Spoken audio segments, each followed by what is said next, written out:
Guys, doing good? Yeah. I think there's some old running around the middle. I see dark spots. I Still living in their house. There's gotta be now. I just 3 inches. Because my neighbor was on ice Let fishing. these people in. Yeah, Yeah, he said there was Let 6 them or 8. in. Yeah, the minute He was out there. He said there was 6 or 8 dead. Yeah. We had a whole week of real cold. Mid I'm office. not sure how it was feeling. You can do mid office there. No, You're all good. Yeah, I haven't just been able. I didn't mean to turn it off, so chop I think that- See, yeah. Even That daughter, month. we started fishing when I was a kid, a young kid, before the So, family notice started skiing. we that you ice are fishing every very weekend. Really? Yes. My father, That I is just a keep second going when I was like 12 or something, we started Well, skiing. you're Yeah. both. That does take And us. Yeah. Well, I was gonna speak for It you. never stops skiing. Yeah. Yeah. Are you from up there? Oh, yeah, I was born in Albany, raised in pretty much Syracuse. Oh, okay, I worked in Syracuse. I would just say Joe's Cross. Upstate. Did you really? Yeah, my mom worked in Kraus for one period of time. That was, So they're all in. we just lost her at We don't 99. have so- Steve, Oh, we don't have all that. like my mom's 86. So Henry, Yeah. okay, Yeah. and So I just wondered why Bob, mother's okay. Just hit this. sister No, married this little- her. Two buttons right So- there. Sorry, stop. You had it again.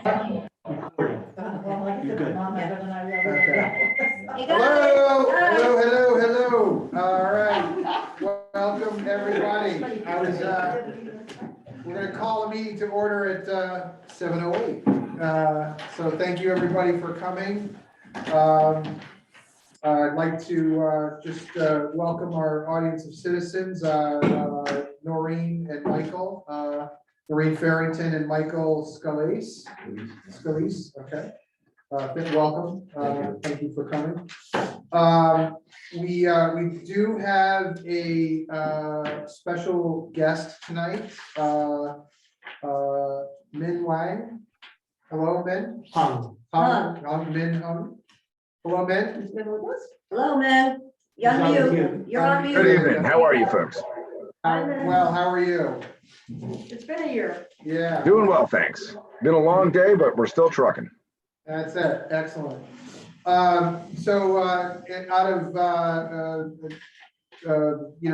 consideration for your time, we'd like to start with your portion of the meeting, and then you are certainly welcome to continue with us after, or, you can sign off when you're done with whatever is best for you, but I will turn it over to you. Did you have anything that you wanted to start with relative to, the subject tonight of the geese, or? Yeah, no, I guess I'm just here to listen to what you folks have to say about how last year went, and, kind of where you want to go this year, I guess. We had last year, if I recall, we had kind of talked about, getting out, and, the first thing to try to curb the population was to, go out and find nests and do that kind of thing. And it sounds like geese were missed, and they showed up on the lake during the summer and into the fall. Once they start flying again in the fall, then it's really difficult. I mean, you really need to have a concerted effort by a lot of folks who have waterfront property to try to, keep those birds out of areas where you don't want them. It's a difficult situation. And so I guess I'm just here tonight to listen to what y'all have to say, and whether, there's other ideas that you guys want to pursue. And I'd talked a little bit with Mark when he called a month or so ago about, the last, I guess it's kind of like the final solution, the final resort that the state has, in our management toolbox, which is, doing a roundup, whereby during the flightless period in June and July, the birds are rounded up, they're euthanized, and the meat is donated to a soup kitchen. So, at least there's good in that. The birds are not wasted. But that being said, and that's a tough decision to make, and it's not one that should be taken lightly. And there's a number of steps to go through to do something like that. But, you know, I think on our lake, it may not be needed. But again, it's really up to the association and what you're willing to tolerate. So with that, you know, I'll just, I'm here to listen and answer any questions you all have. Yeah, hey Ming, this is Bob Miller. How are you? With the upcoming spring, we were told that we talked about a hodling process with Battling, yep, with destroying geese, the eggs. with geese or goose eggs, and a large part of that is to your point earlier, is to identifying where the nests are located. Correct? Right. Yep. And for those of us who don't know, could you tell us the migration patterns of the geese or goose? I'm not sure if I have the proper saying here, but what actually does happen in the spring in the nesting periods, and when is our opportunity zone to do something, if you will? Sure. So, I mean, the birds that are causing us problems are what we call resident geese, right? They basically live here year round. They're going to start setting up shop and looking for nesting sites in March. You know, the middle of March is when those birds are going to start settling and you know, scouting out nesting sites. And so really from the middle of March, when people start seeing pairs of geese around, they need to understand that, you know, the geese are prospecting and they're going to start laying eggs, you know, probably by early April. And some of that nesting will continue all the way through, you know, into May. And so, you know, again, it's a difficult thing in that when you think about Columbia Lake, it's a big lake, relatively big lake. There's a lot of places for these birds to nest, right? They nest under shrubs, they nest in bushes, all sorts of places. There are some people, I would imagine, on the lake that love geese, you know, and they're not going to be willing to destroy nests. And you're never going to get those nests, you know, in places where people, you know, like the geese, and there's nothing wrong with liking geese. There's also the issue that I believe anyway, that a fair number of those geese are probably nesting off the lake and maybe up, you know, up the, I don't know what the name of the creek is, but you know, it's the big wetland that's off of Route 66, right? And then that creek feeds into our lake, right? There's a lot of great nesting habitat all along that creek. And you know, they might be nesting in there, who knows? It's a really difficult thing. Do they tend to come back every year and nest in the same locations, or is it sporadic? In pretty much the same locations, particularly if they're successful. Hold on, Mary, I'm sorry, Mary. No, I just thought I'd give the committee an update of what we did last year and the failure that we had and where we discovered the geese were. Ming, we went around this lake in kayak, by foot, in every bush, everywhere, and never found a nest. And that was throughout March. I did it myself personally, and I also did it with another person. We went all the way up to Utley Pond, which is the main feeder to the lake, but one property, because the owner was not in town and I would not go on their property without their permission. 3 weeks later, out of that property came 12 little goslings with mom and dad right down Lake Road, right on Erdoney Road, and they entered the lake. That was 14 with 12 newbies, 14 geese. The numbers I'm aware of by the fall were well over 30, if not 40 or more geese on the lake. And I don't know if they were migratory or if they're resident and hanging out. They're not hanging out on this lake. It's almost completely closed, but our abatement failed. And now I know at least where one major nest was, and that neighbor will allow us permission to get on and do the abatement with the oil that you had suggested to us. So there's nothing.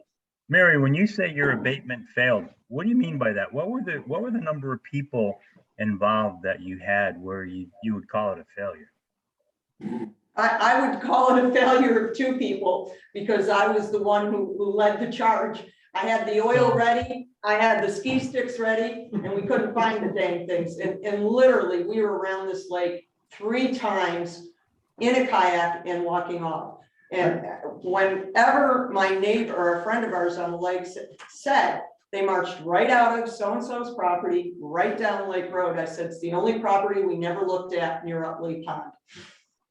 Mary, I'd like to give you some credit because I wouldn't call it a failure. A failure, I think I a guess failure would be not to have the information that you have. So Yeah, Mike, I guess that's with, where I was with, going. with much appreciation, It was a learning it experience. was a learning experience. And Jenny joining me next. Yeah, I know. So. Yeah, my point would So be if thank- you had A, 100 thank you for people, it may that, be a and B, failure. I think the more that we can gather those experiences and gather that information. Yeah. The better it will get moving forward, so. Well, to Mary, did you go up around the swamp? Yes, I went all the way up to Utley Pond. You went up and to all it, around the pond. all around it.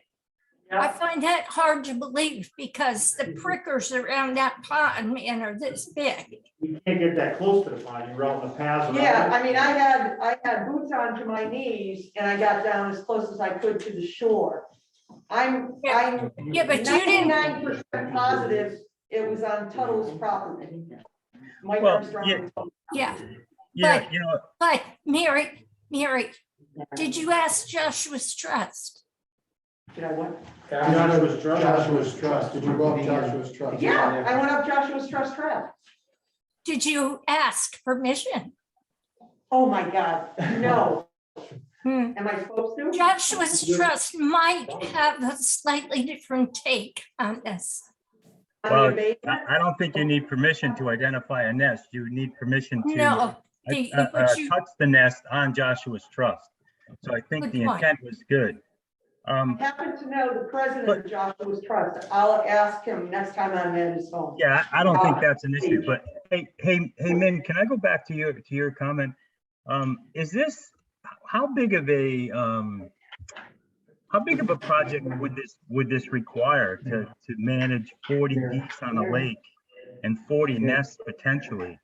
So it's not 40 nests. Is it doable? I mean, to me, it seems to me that, geese are probably nesting elsewhere. Right. And once the goslings are hatched, they're bringing their broods, the young, to Columbia Lake because it's a fairly hospitable place. You've got nice lawns and, the geese are finding nice places to eat and be safe.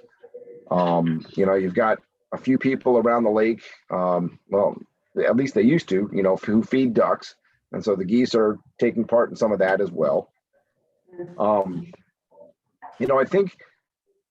I think what you're doing, trying to at least keep birds from nesting on the lake proper, is absolutely what you should be doing, right? I mean, you can only do so much, but that's definitely one thing that you definitely should be doing. And just mentioned what is the most difficult thing about trying to manage quote unquote nuisance problems, right? These birds, they're not causing any ecological damage. They're a nuisance. People don't want them shitting on their yards. Wait, Min, I thought that there was some issue with, water quality, invasive species and other things from an ecological standpoint. Not with 40 geese, 40 geese on a lake as big as Columbia Lake, not a problem. What would be the tipping point from an ecological standpoint? What would be the tipping point, do you believe, with 260 acres of water? Give or Right. take, I mean, in a lake our size, you would need probably 400 to 500 birds in that lake, cramping and doing what they do all summer. I mean, so, I mean, the bottom line is if the lake associations don't want geese, you know, in the lake, everyone just needs to come clean and say, you know what? It's because it's a nuisance. You're not going to be able to, you know, say it's an ecological problem or anything like that, because it's a big body of water. And, you know, the stuff that people who live on the lake are probably putting into the lake is way more harmful than what 40 geese are doing, or 100 ducks. But by and large, I mean, as a regulatory agency, we understand that, you know, resident geese are a problem. I mean, we have spent the last 25 years trying to, you know, provide the tools that private citizens can use to solve the problem. So, you know, I'll backtrack again, what Ann was saying earlier about the Nature Conservancy, or Joshua's Trust rather, and their take on geese relative to other people's take on geese. And that's where the problem lies. It's that there are some people who love the birds, rightly so. There are some people that hate the birds, rightly so. And where you find that happy medium, particularly when you're talking about something as extreme as killing birds, whether it's through euthanasia or through hunting. And hunting is not an option on Columbia Lake. I don't think that, you know, you would ever want to entertain hunting on the lake. You would just cause yourself so much more misery than you would benefit. But I mean, the bottom line for 40 geese is you're either going to do what you can with trying to reduce the number of goslings within your control, and you're going to put up with 30 to 50 geese a year, or you're going to, you know, talk with the association and basically exterminate the birds. Once they're flying, is there what is their range for their normal territory? Are we likely to be hosts some days to geese that were born on Andover Lake or Coventry Lake or Mono Pond or Yes. Yes. So our studies that were done, you know, back in the early 2000s indicated that birds, our resident birds, had ranges of about 7 miles. Okay, so they're flying all over the place. And however, that being said, you know, the birds that are spending their time in Columbia Lake are birds that were born and raised their young in a relatively close to Columbia Lake. I mean, our data and research showed that as well.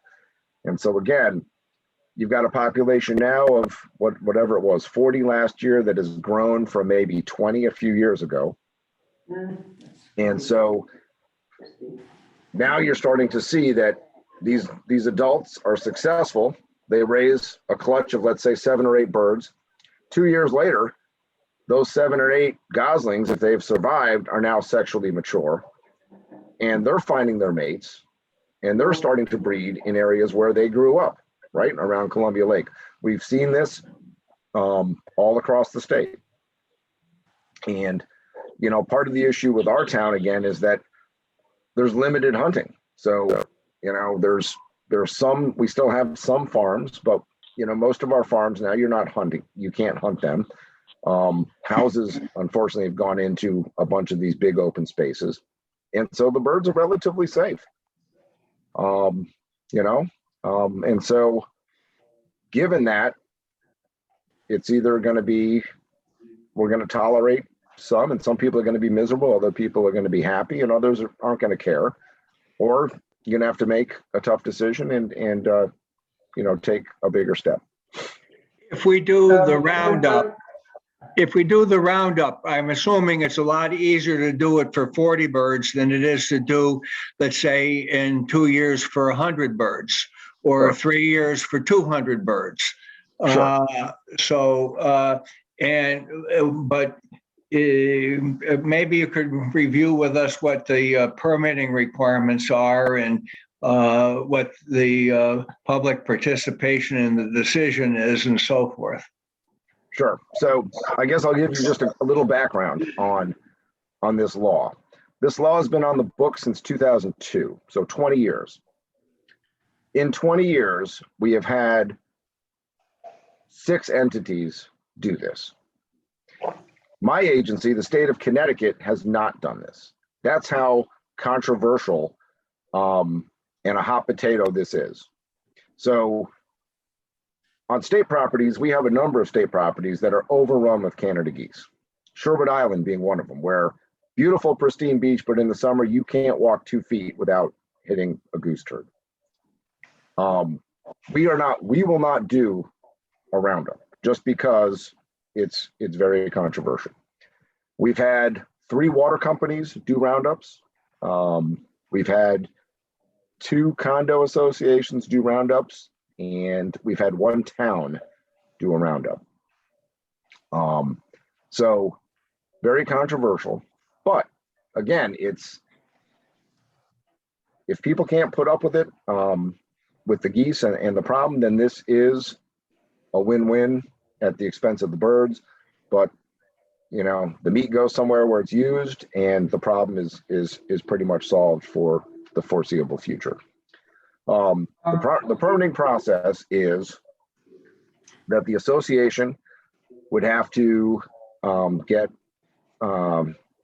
Wildlife Services, which is a branch of the U.S. Department of Agriculture. They deal with nuisance wildlife issues. They would come and do a site visit and certify that Columbia Lake has a problem. You would then work with me and my agency to develop what's called a management plan for the lake. And once we develop that management plan, then we would authorize the association to do a roundup. That being said, if the association were planning or thinking about going that route, I would definitely make sure that you had a majority vote to move that in that direction, that people knew all the facts. And I say that because there have been a number of associations that have wanted to do this. They've gone through all the hoops and hurdles from a regulatory standpoint. They didn't do a good enough job with their association, and it blew up in their face. There's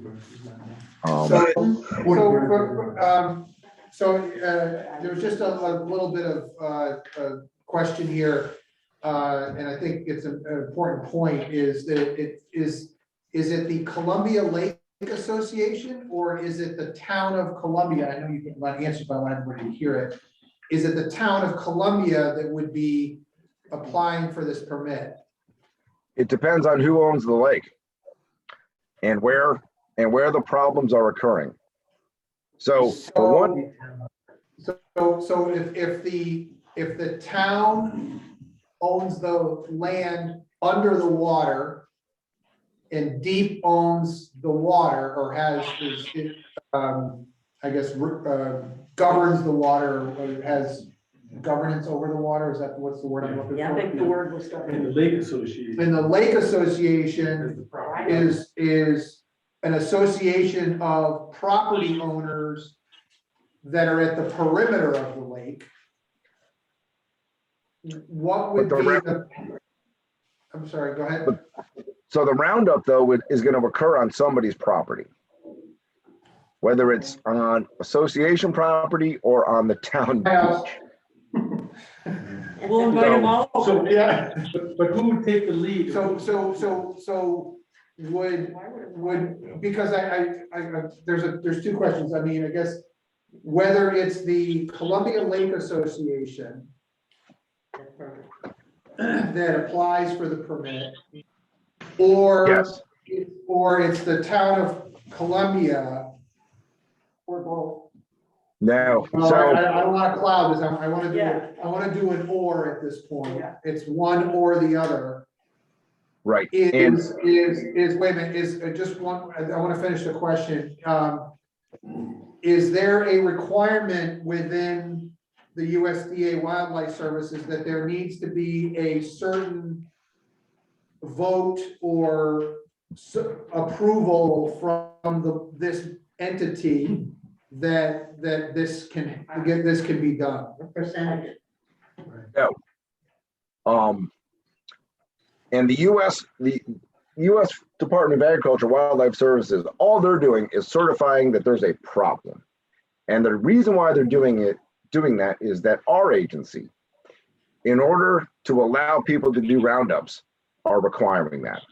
So really, the permitting authority lies within Connecticut Deep. And, we don't like controversy. And so we're trying to make it as difficult as possible for people to do this. That's the bottom line. So My advice is, if you guys really want to do this, it's the Lake Association that puts forth the request and does the permitting. It's a lot cleaner that way. It's, any type of lethal control is going to occur on private property.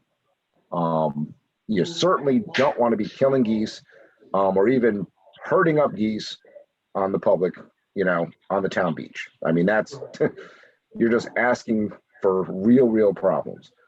So Min, can you explain a little more detail, what actually is a roundup? So the birds can't fly for about a month, every year. They lose their flight feathers and they grow them back. It's called the molt. That's when the young birds are growing their flight feathers too. The birds are corralled into a portable net. They can't fly. It's relatively easy. You do it with small boats, kayaks, and then they're basically euthanized. Usually not on site, but it's either with CO2 or cervical dislocation, which is basically breaking their necks. I can see why this is a big deal.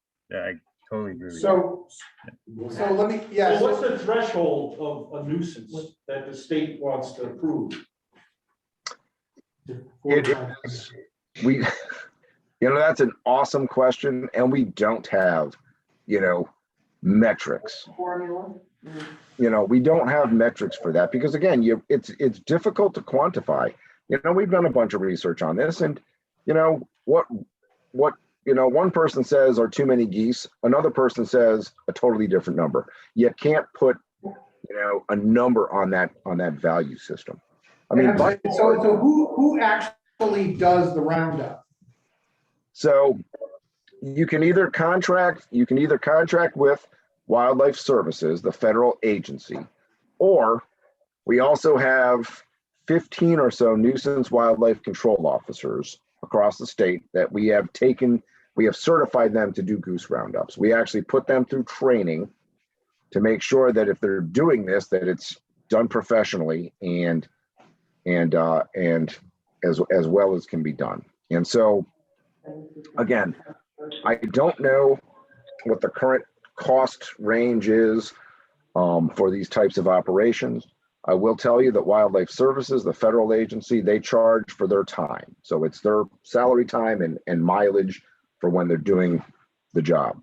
The nuisance wildlife control officers, they're private vendors, basically. And so I believe that they charge by the bird. It's kind of like if you called the nuisance wildlife control officer to take squirrels out of your attic, type of thing. What rights do the private landowners have if the geese are on their property? I know you can't hunt them because you have to be within a certain distance from a house, so you can't shoot them. But just to understand, what right does an owner have when they come on their property if they eliminated those geese? You'd be under arrest. So these geese are federally protected under the Migratory Bird Treaty Act, and so they're regulated through the federal government and then through us. The only way you can lethally take geese is through regulated hunting seasons or through these types of programs. Now, that being said, I would, if you guys are really thinking about lethal control, I would contact Wildlife Services. And when we're done with this, I'll send you contact information. And sorry, go ahead. Sure, we're Sorry. ready to jump. and they'll come on down and they'll assess the situation. And, then based on what they perceive as the best route forward, they will work with you guys and with us to get that to do something. And the reason why I say that is the town of New Britain 6 or 7 years ago, they had huge goose problems in most of their public parks. I mean, we're talking hundreds of geese. We worked with them for 2 years to do a management plan. They wanted to do roundups. They did a management plan. It was approved. We gave them the authorization. It went to a town council vote, and they lost by 1 vote. So they went through all that work and they didn't implement the roundups. However, Wildlife Services, they talked with them. Wildlife Services for the last 5 years has been killing geese in New Britain. Nobody knows that it's going on. It's very, very cloak and dagger. And lo and behold, much of their goose problem has disappeared. And there's no public outcry. There's no PR. It's been a very, very good story.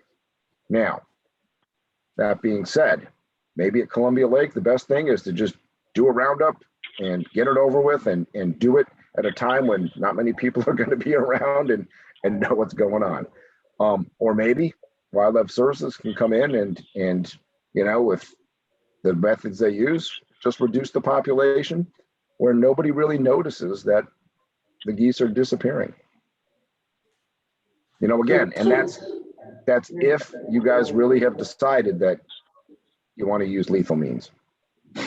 Well, I think what we're looking for here is what's plan B, Yeah. right? So part of this, I know we kind of got onto this tact, but, you know, I think everyone, at least from my experience, everyone would like to try the, you know, the addling or, you know, mitigation first. And then if we have obviously a problem that persists, I think everybody needs a little hope that there's you know, you know, plan B. And the follow-up on my question was gonna be that if it was against the law to euthanize them on your own property, what do you suggest people do, or can we do legally on our own property to either keep them off or, you know, relocate them or what? You know, that was my next. Series. Sure. So we have a whole brochure that we send out to people. It's on our website as well, but I'll send it to Mark after this is over. That's titled Abatement Techniques for Nuisance Canada Geese. So there's all sorts of different things you can try. You know, the birds are smart, they're adaptable, and if you're not very persistent, they know very quickly that, you know, what you're doing is not going to harm them, and, you know, it doesn't faze them. But, Ming, you know, have you ever tried Stop the Drop? That worked really well on 3 properties this year. So, you know, again, those topical solutions, they do work. You know, it's a taste aversion type of thing. And until it rains, they work just fine. And then when it rains, you got to reapply it. They're relatively expensive. And pricey. But what I was going to say was, you know, I like to hear that you want to, you know, again, try to find nests and things of that nature. And I think as we had spoken a month or so ago, Mark, is that it would really behoove the association or the town to send out a lot of notes on social media, you know, through email, whatever, to tell folks, hey, nesting season is coming. And, you know, let's try collectively to discourage Canada geese from nesting anywhere near Columbia Lake. And, you know, whether that messaging is followed, you know, in the same type of message at the end with, and, you know, by the way, if we can't stop, you know, the birds from multiplying, then we're thinking about doing something a little more drastic to really spurn people, you know, particularly those who like geese, to say, all right, well, you know, if we had 20 geese on the lake, that's okay.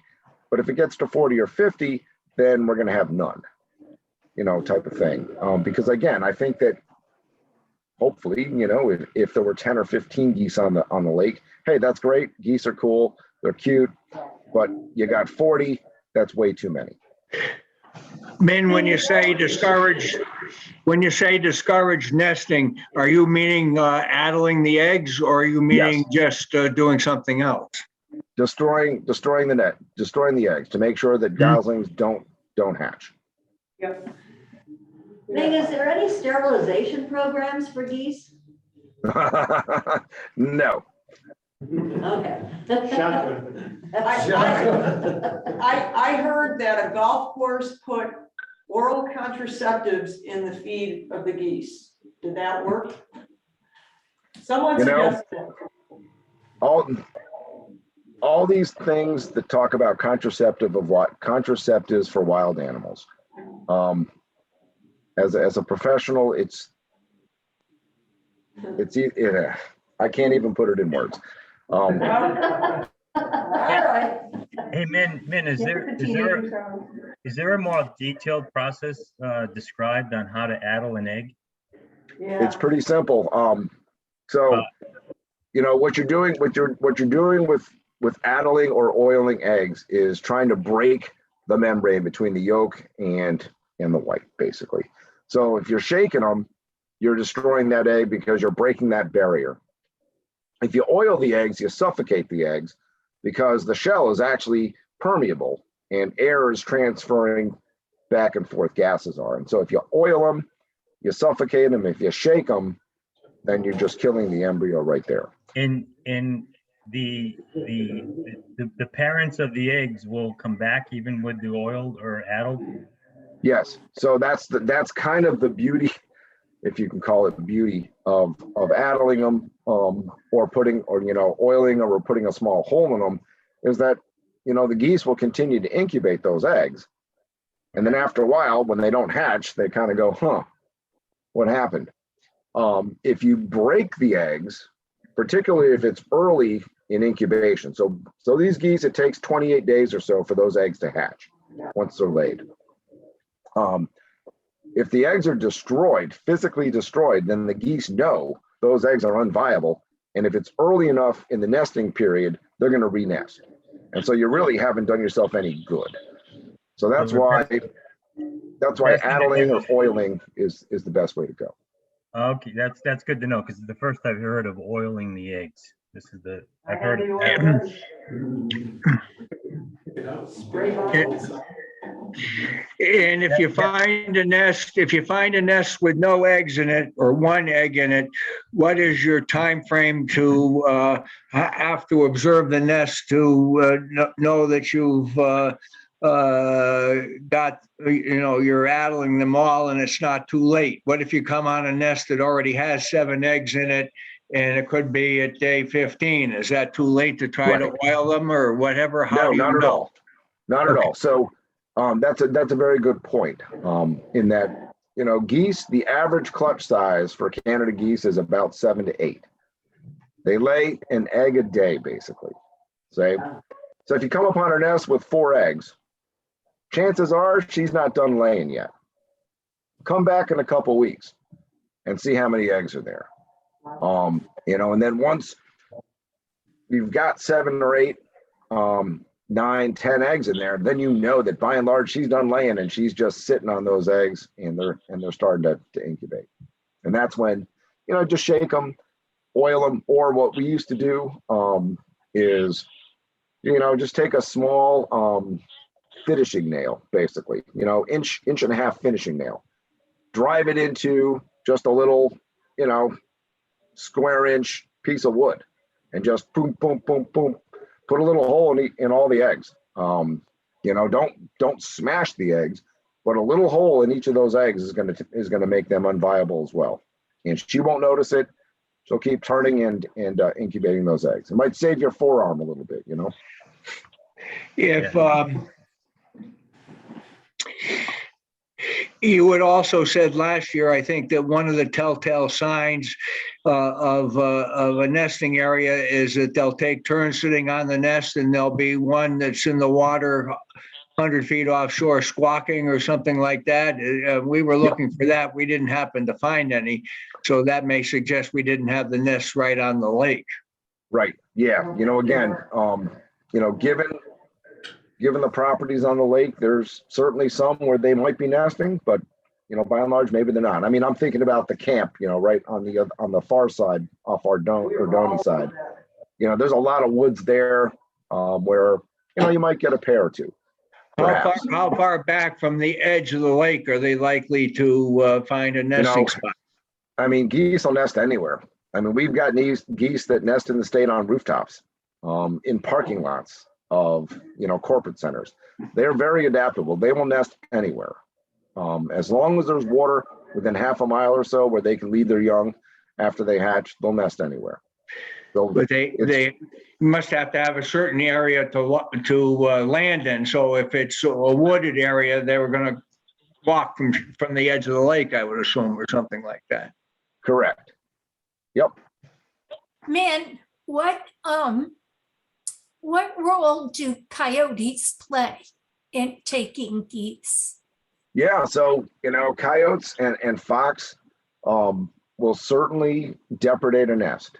They have a very hard time actually killing an adult. Adult goose is pretty big, but there's a lot of predators that do destroy Canada goose nests. As vigilant as those parents want to be, all it takes is a foxy. I mean, hell, even skunks will take goose eggs. But as of right now, the coyote population, the bobcat population has not really curbed the Canada goose population. So again, these geese, they can live up to 18, 20 years. They're productive for, 75% of those years. And so if they lose 1 year of nesting, it really doesn't make too much of a dent in the long-term trajectory of how productive they are, as a pair.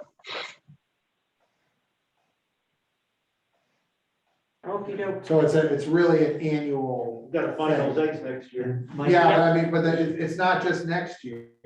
We gotta find them every year. Yeah. Because it sounds like that the pre-hatch mitigation program needs to be an annual event if we're gonna. I have one last question on Roundup. Is it possible for individual landowners to get together to pursue this? Does it have to be an association or a town? What's the threshold for involvement? Yeah, back to my earlier comments about how, the state likes to make things as difficult as possible. The way the statute is written is homeowner associations, municipalities, not-for-profit land holding organizations. We did not, as the bill was passed, it was not the way we wanted it written. As the bill was passed, individuals cannot do this. However, that being said, wildlife services, similar to what they're doing in New Britain, can undertake some of the actions they do on private properties. So again, there are certainly options if lethal means are pursued. But yes, I would certainly try to be as diligent as you can with egg addling, because that's a lot more socially acceptable, and with hopefully maybe just education around the lake as to ways to keep geese off of properties, and maybe gauging overall tolerance along the lake. Maybe that's one step, particularly if you guys decide to pursue lethal means, is a survey of the folks who live on the lake, and just a few questions that hopefully they would respond to with regards to problems they have with geese, how many geese are too many, and what they might be willing to do to try to relieve their issues if they have issues. And that might also be a good gauge of what percentage of homeowners around the lake actually have a problem or perceive they have a problem. Noreen, you had a question? Yeah, we have 40 geese on the lake now. What was our geese population 10 years ago? What was our geese population 5 years ago? Because I don't see that it has changed much. It's fluctuated. Right, so I don't see that we've gone It's got- exponentially. Well, I think there were 19 hatchlings this year. yeah, I there, think 19 were. yeah, it's been small, local, small groups, maybe, 4 here or there. Yeah. But it was last year was It's a small- was the worst and by far. I Like didn't think it was any different, honestly. Oh, well, Yeah, from what, everything that I've seen, A little It bit. was I'm ex- just saying, I got 3 docs, and Yeah. I didn't have a problem, so I don't understand, they come up and eat all my blueberries, you know what I'm saying? yeah, so I can just tell you from my experience personally, as well as neighbors, Right. it was exponentially worse this year. But how many did we have 10 years ago? Well, again, Not you 20, can't not gauge 25. it by 10 years ago, because, I can tell you from my personal experience is that it fluctuates. Some Yeah, I would say years, that. some years there's, 4 or 6, some years there's, 10 or 12, maybe 16. I've never seen it more than 12 to 16. He's on the list. Geese on the lake, and then this past year, There's 40. it doubled or tripled. So- There was a- Are we losing- It was probably 19 Are we and then some losing flew in late. are we losing natural predators to them? Oh, With the natural predators go up and down. We did have a period about 20, 25 years ago where we had a whole bunch of geese. And then fortunately, for some reason, we ended up with a period of about 10 years where we had no geese, basically. And then we had a pair come back. And that pair continues to have success and some continue to come back. And so we got a growing number. We're probably past the point in time when one predator might be able to do in our population so that they were nesting in Andover or Coventry, but not in Columbia. But whenever you see a bunch swimming around the lake and there's only 4 as opposed to 6 or 8, somebody got the others because they probably hatched or were laid, but gotten. And we've had too many what I would call bumper crops where we've had adults swimming around with 6 or 8 geese or more in their crop. And we haven't really had any benefit from local predators. Jim, you had a Yeah, question? yeah. Question was, if you find the nest, and I think you mentioned that they tend to nest in the same spots, especially if they were successful, is that right? And if Generally- you find them, well, the second part of the question is, if you find the nest and coddle it, and they don't produce that year, will they go back to that same nesting area, or would they find a new one because they weren't productive? Yeah, that's a really good question. And we don't have good data on that aspect of it. We do know that if they're successful, they tend to come back to the same general area. So, one would surmise that if they're unsuccessful after a couple of years, yeah, they're going to find somewhere else. But we don't have good, hard, fast data to back that up. So I'm not going to, tell you something I don't know exactly. We have a committee that goes out and does addling. Well, yeah, I just, obviously, we've talked about that, we made an attempt. Last year, we gathered a lot, I think, of helpful data during that campaign, but we obviously know more now about where those other areas might be.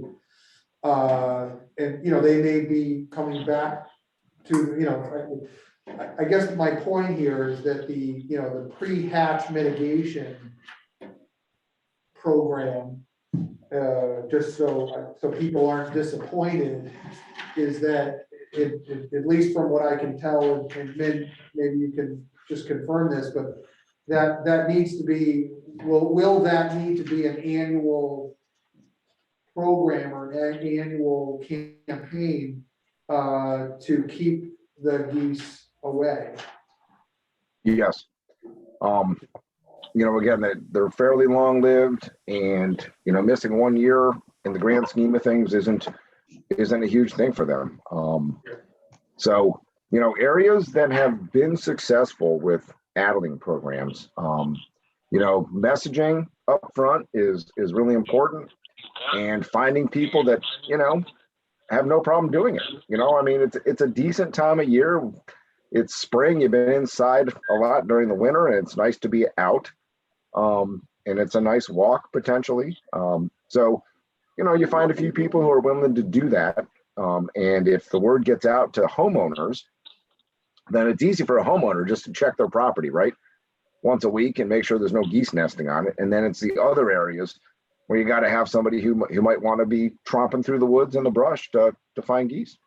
If the goose isn't sitting on the nest, how do you recognize the nest? Because if they see you coming, they may well get away from the nest to try to lead you astray. Yeah, so, at that time of year, if you come upon a single goose or a pair, and you don't find a nest immediately, they're probably sitting on a nest and you can go find it. I mean, a goose nest is pretty much, like a foot wide. It can be either in a depression on the ground or they're actually going to build a nest. And I guess I could probably send some pictures of that as well. But it's difficult to not, recognize a goose nest. Pictures would be helpful. Conspicuous. Pretty conspicuous.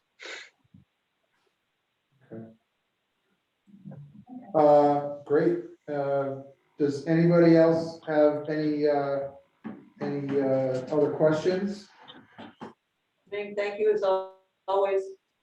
Hey, no problem. Yes. Thank you. I hope that we report back to you next year. With That's what we're here for. So, yeah, I'll follow up. I'll send some stuff to Mark. But I would also just mention in parting that, yes, please be as diligent as you can. Try to get the word out to have people look. And then, come May or June during the molt. So particularly June into July. If you've got geese, reach out to Wildlife Services. Have them come on down. That'll be the first step in moving you, if you so desire, to a different, strategy. Your plan B, as was mentioned earlier. And even if you don't go that route, at least you've taken the step to, have that as an option. The bureaucracy is mighty. And so the earliest you can at least start the process going, the better off you'll be for 2023, should you guys decide to do something. All right. Always good to hear. Thank you very much. Hey, no problem. Happy to do it. That's why we're here. That's why we get paid. And y'all have a very nice evening. Nice to see you again, Ann. It's been a while. Thank you. Take care, man. All the best. Good night, folks. Night, man. All right. Well, So I think if I took from what I hear, 30 or 40 geese is not a nuisance. 200 or 300 is a nuisance, and we probably won't be able to get any kind of permission to get rid of them. So I didn't hear that. yeah, I did. I didn't hear that. I heard that they would look at any number. They'll come out and look. Yeah, but we, I don't know that we don't know that we need to do a roundup. Yeah. But, I also don't think we need to give up right now. The Adeline is a thing. Well, no, but we, Yeah, no reason to give up now and not even yeah. try. Level A, which is a pre-hatch mitigation. And then, B, which would be a roundup, I think he makes a great point, is that we need to be coordinated and vigilant, in our observations and, what does it look like? I can just tell you, there's heightened communication this year on this issue. Yeah. And when we did the survey for the CLA, this was the #1 issue that was the nuisance of geese. Okay, Where? so. We did a survey, the CLA. Yeah, It's a yard nuisance, so apparently it's not as bad as I thought. Mike, one of the ways- Like, Yeah. Hey, when- Mike, when one of you the have- ways to look at this is 40 geese for any one property owner is definitely a nuisance. Yeah, As absolutely. the geese, as the geese go from property to property, they shit on each one of them, and I think they make it a Exactly. point. I think they make it a point to go to everyone's house before the summer's over. Yeah. It's They just make something the they rounds do. every day. Well, I can tell you, we have a property on Rodoni Road where every morning and walking the dog, the woman will tell me they are back to the point where she drove her car down to the lakeside to get rid of them. I mean, she is just ballistic about this. 25 geese a So, day. I think it's, I think, so. yeah, so I think they're a nuisance to the property owners, but they may not be a direct nuisance to the lake relative to the water quality based on the. Now, I find that a little bit hard to believe. If you had a cove that's shallow, and you have 40 geese, going to the bathroom there, you're getting E. coli. I bet you if you took measurements there, it would be polluted. He said 400 to 500 birds gives an ecological effect, but 40 birds is just. Well, I That's think, in the whole volume of the lake, but I'm talking about cove. Oh, yeah. Yeah, If every morning, those geese are in your 25 cove. geese are on this property, which they are. Which they are. Yeah. And- yeah, I think you're right, Jim. If they go in one area, I agree with you. We have a number of coves that are shallow and It's narrow. yeah. And we have a number of people who aren't here every week, so I can tell you, our neighbors only come out on weekends. The geese every morning are on their lawn. Yeah. That's the other 25, because there are at least 40 to 50. Yeah, so I mean, that could. No, hold on. Oh, go ahead, Marcus. So most goose hunting is not in the water, it's on farms with dry blinds, with decoys on farms that are actively farming for corn and stuff like that.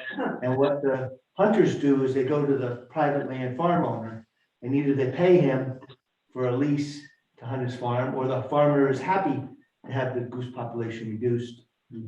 So do you ever watch the geese? Because it's a whole flock. They Yeah. all go land somewhere Oh, they do. during the day and they eat on farmland. Do you think the fact that Mill Stream moved out of Columbia and went to Lebanon might have something to do with this? I don't know, you have to, I know my family, they're big goose and duck hunters. I just never had the time. But they do goose hunting on farms. And they have all these farms that they have permission to hunt on, and they set up early in the morning and they have pop-up blinds that they're laying in, they pop up and then shoot the geese as they're laying. But that's the way you take out Yeah, a lot of geese legally. those are the migratory geese that are coming down. at No, the but hunting it's, season. but it's these just going off to have a snack on some farm, Yeah, Right. just a little ways away from the lake. Actually, Well, the resident geese are outweighing the migratory nowadays. I did some research on this and I was shocked. Because these resident geese started like way back in the 1930s. And their population now, they don't go away. They don't know how to migrate. So they're hanging out someplace near here. But you don't have any hunting clubs in Columbia, And hunting clubs, no, but I don't know Well, if you have. yeah, I mean, at Mill least, Stream had a lot. from the pattern that I've seen is once the babies are born and they're on the lake, Oh. they don't leave the lake until they can fly. they do. So, I mean, they're here Oh, for, protecting the babies until that happens. well, yeah, because they just don't, they don't have to leave. They just hang out. Can't, they can't leave, Right. they physically can't leave because the babies can't Can't fly. fly. So they're sort of stranded here. And it And just, they wander from property to property. I'm just, People I'm throwing it aren't- out there that, yeah, that's how most of the geese, well, I can tell you, because they're all eaten. Yeah. The hunters actually eat the geese. yeah. Jim Price said that he went to he hadn't been, it was sort of, I don't know, September, or October. And he said he went to his property and he said it was shocking. Because they had, I don't know, what does he have over there? 2 acres, Mhm. And he said that they came up and they absolutely destroyed his entire yard all the way to the tree line in the back. So, I mean, it wasn't like they just stayed, you know, near, on or near the shoreline. You know, they went hundreds of feet back They do. and just, you know, because no one was They got all day there. to do it. No, they have all day to do it and nobody, yeah. In the summer, they're eating the lawns. In the September, October timeframe, they love the acorns. Oh, Yeah. really? How interesting. Yes. That's why So they're that's Jim Price's problem. He's got a lot of oak trees. Yeah, yeah. Steve Harrington's trying to say something. I think he's not on mute, so any background noises. Steve, you might be muted. No, he's not. He's muted. not. muted. Oh, he was here. Is that the 860? That's, Yeah, yes, that's that's- him. Oh, all right. That's him on the bottom. Yeah, okay.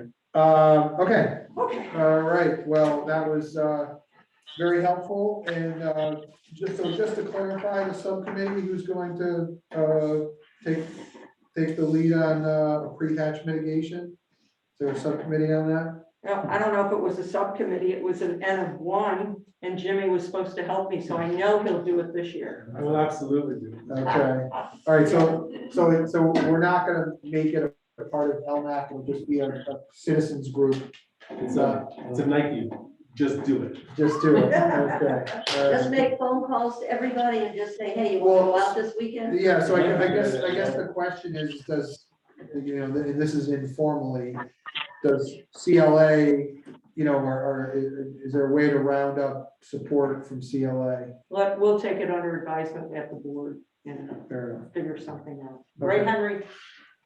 Henry will guide me in the legality of that. Yeah, he's nodding his. So you think both, there was at least 3 broods that on the lake this summer, maybe more, and they came from Tuttle's property?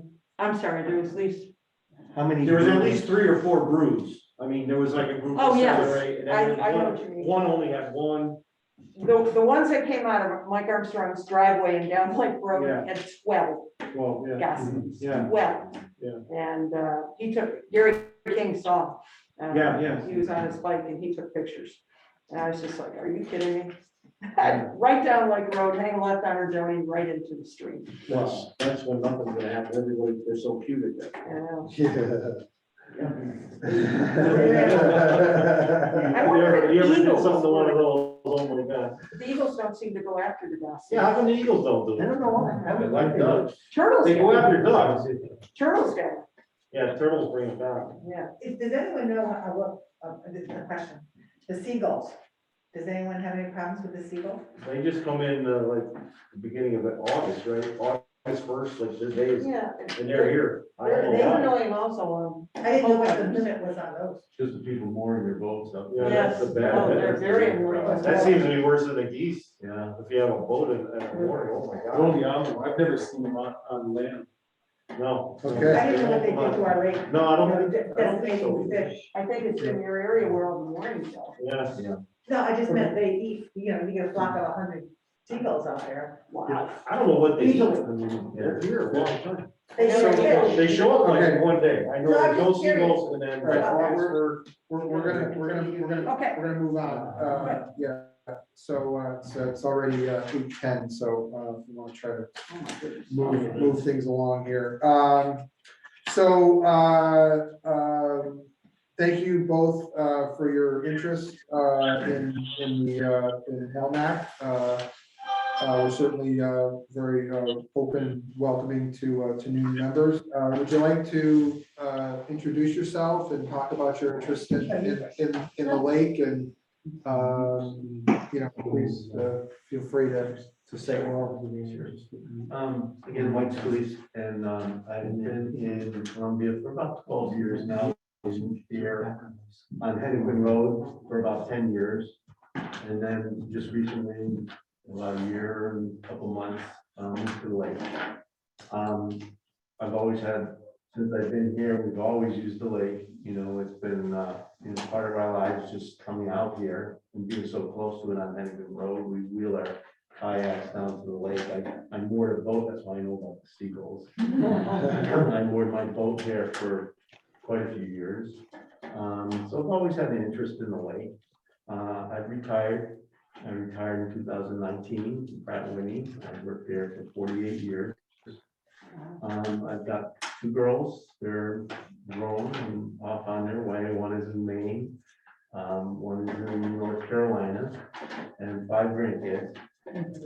My wife is Sheila. We've been married for 49 years. And yeah, so I think being retired, I want to get more involved in something in the town I live in, and the lake is what I'm pretty familiar with, and I'd like to take part in that. So that's it. And what's your background like at Pratt & Whitney? Yeah. Yeah, I started there running a machine Yeah. out of high school. Yeah. And I ran that for about a year, and I got into a training program. And I was an electrician there for about 25 years. From that, I went on to computers and IT. And so I spent back in my 20 years, the last 20 years, working as IT implementer for SAP. Okay. Yeah. Okay, great. It was good to me. Yeah. Any other hobbies or anything that of interest? Well, I Yeah, goose hunting. You're in. No. Eliminate. No, I don't play golf and I don't do much fishing. That's crazy, living on the lake. But, Yeah. I bought that house on the lake a few months ago, and that's been keeping me very busy. But, yeah, it's a lot of work around the house and building things and stuff like that. Excellent. Putting in a new wall, Yeah. starting next week, hopefully.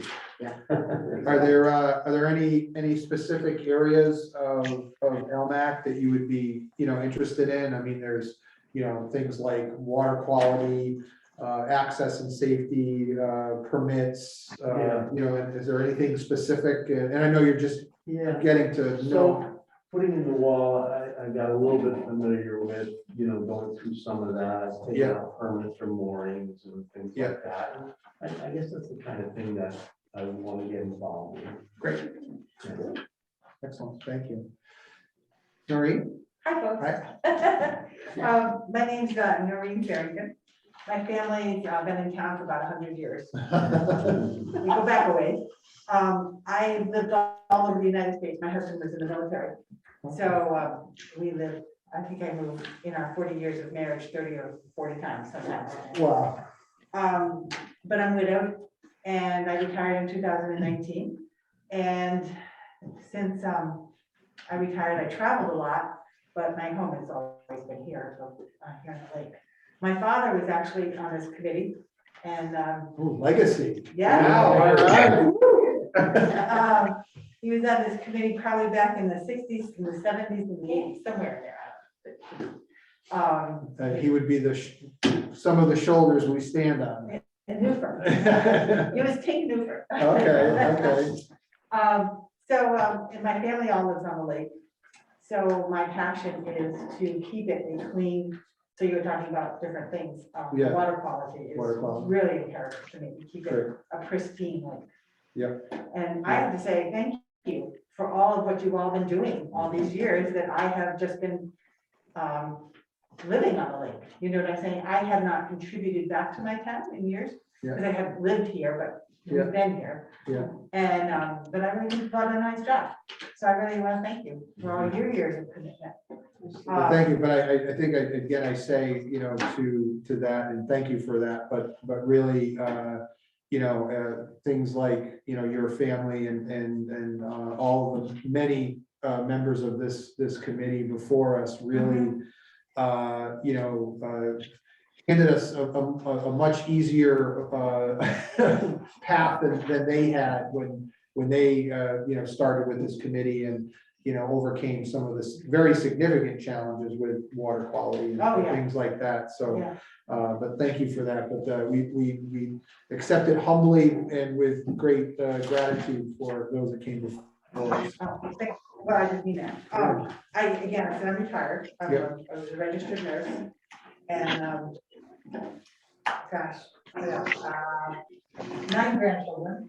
And my children live all over the United States. And, any other questions for me? Yeah, so, well, what, I think you kind of got that on the water quality, and, are you out on the lake much, or, you know?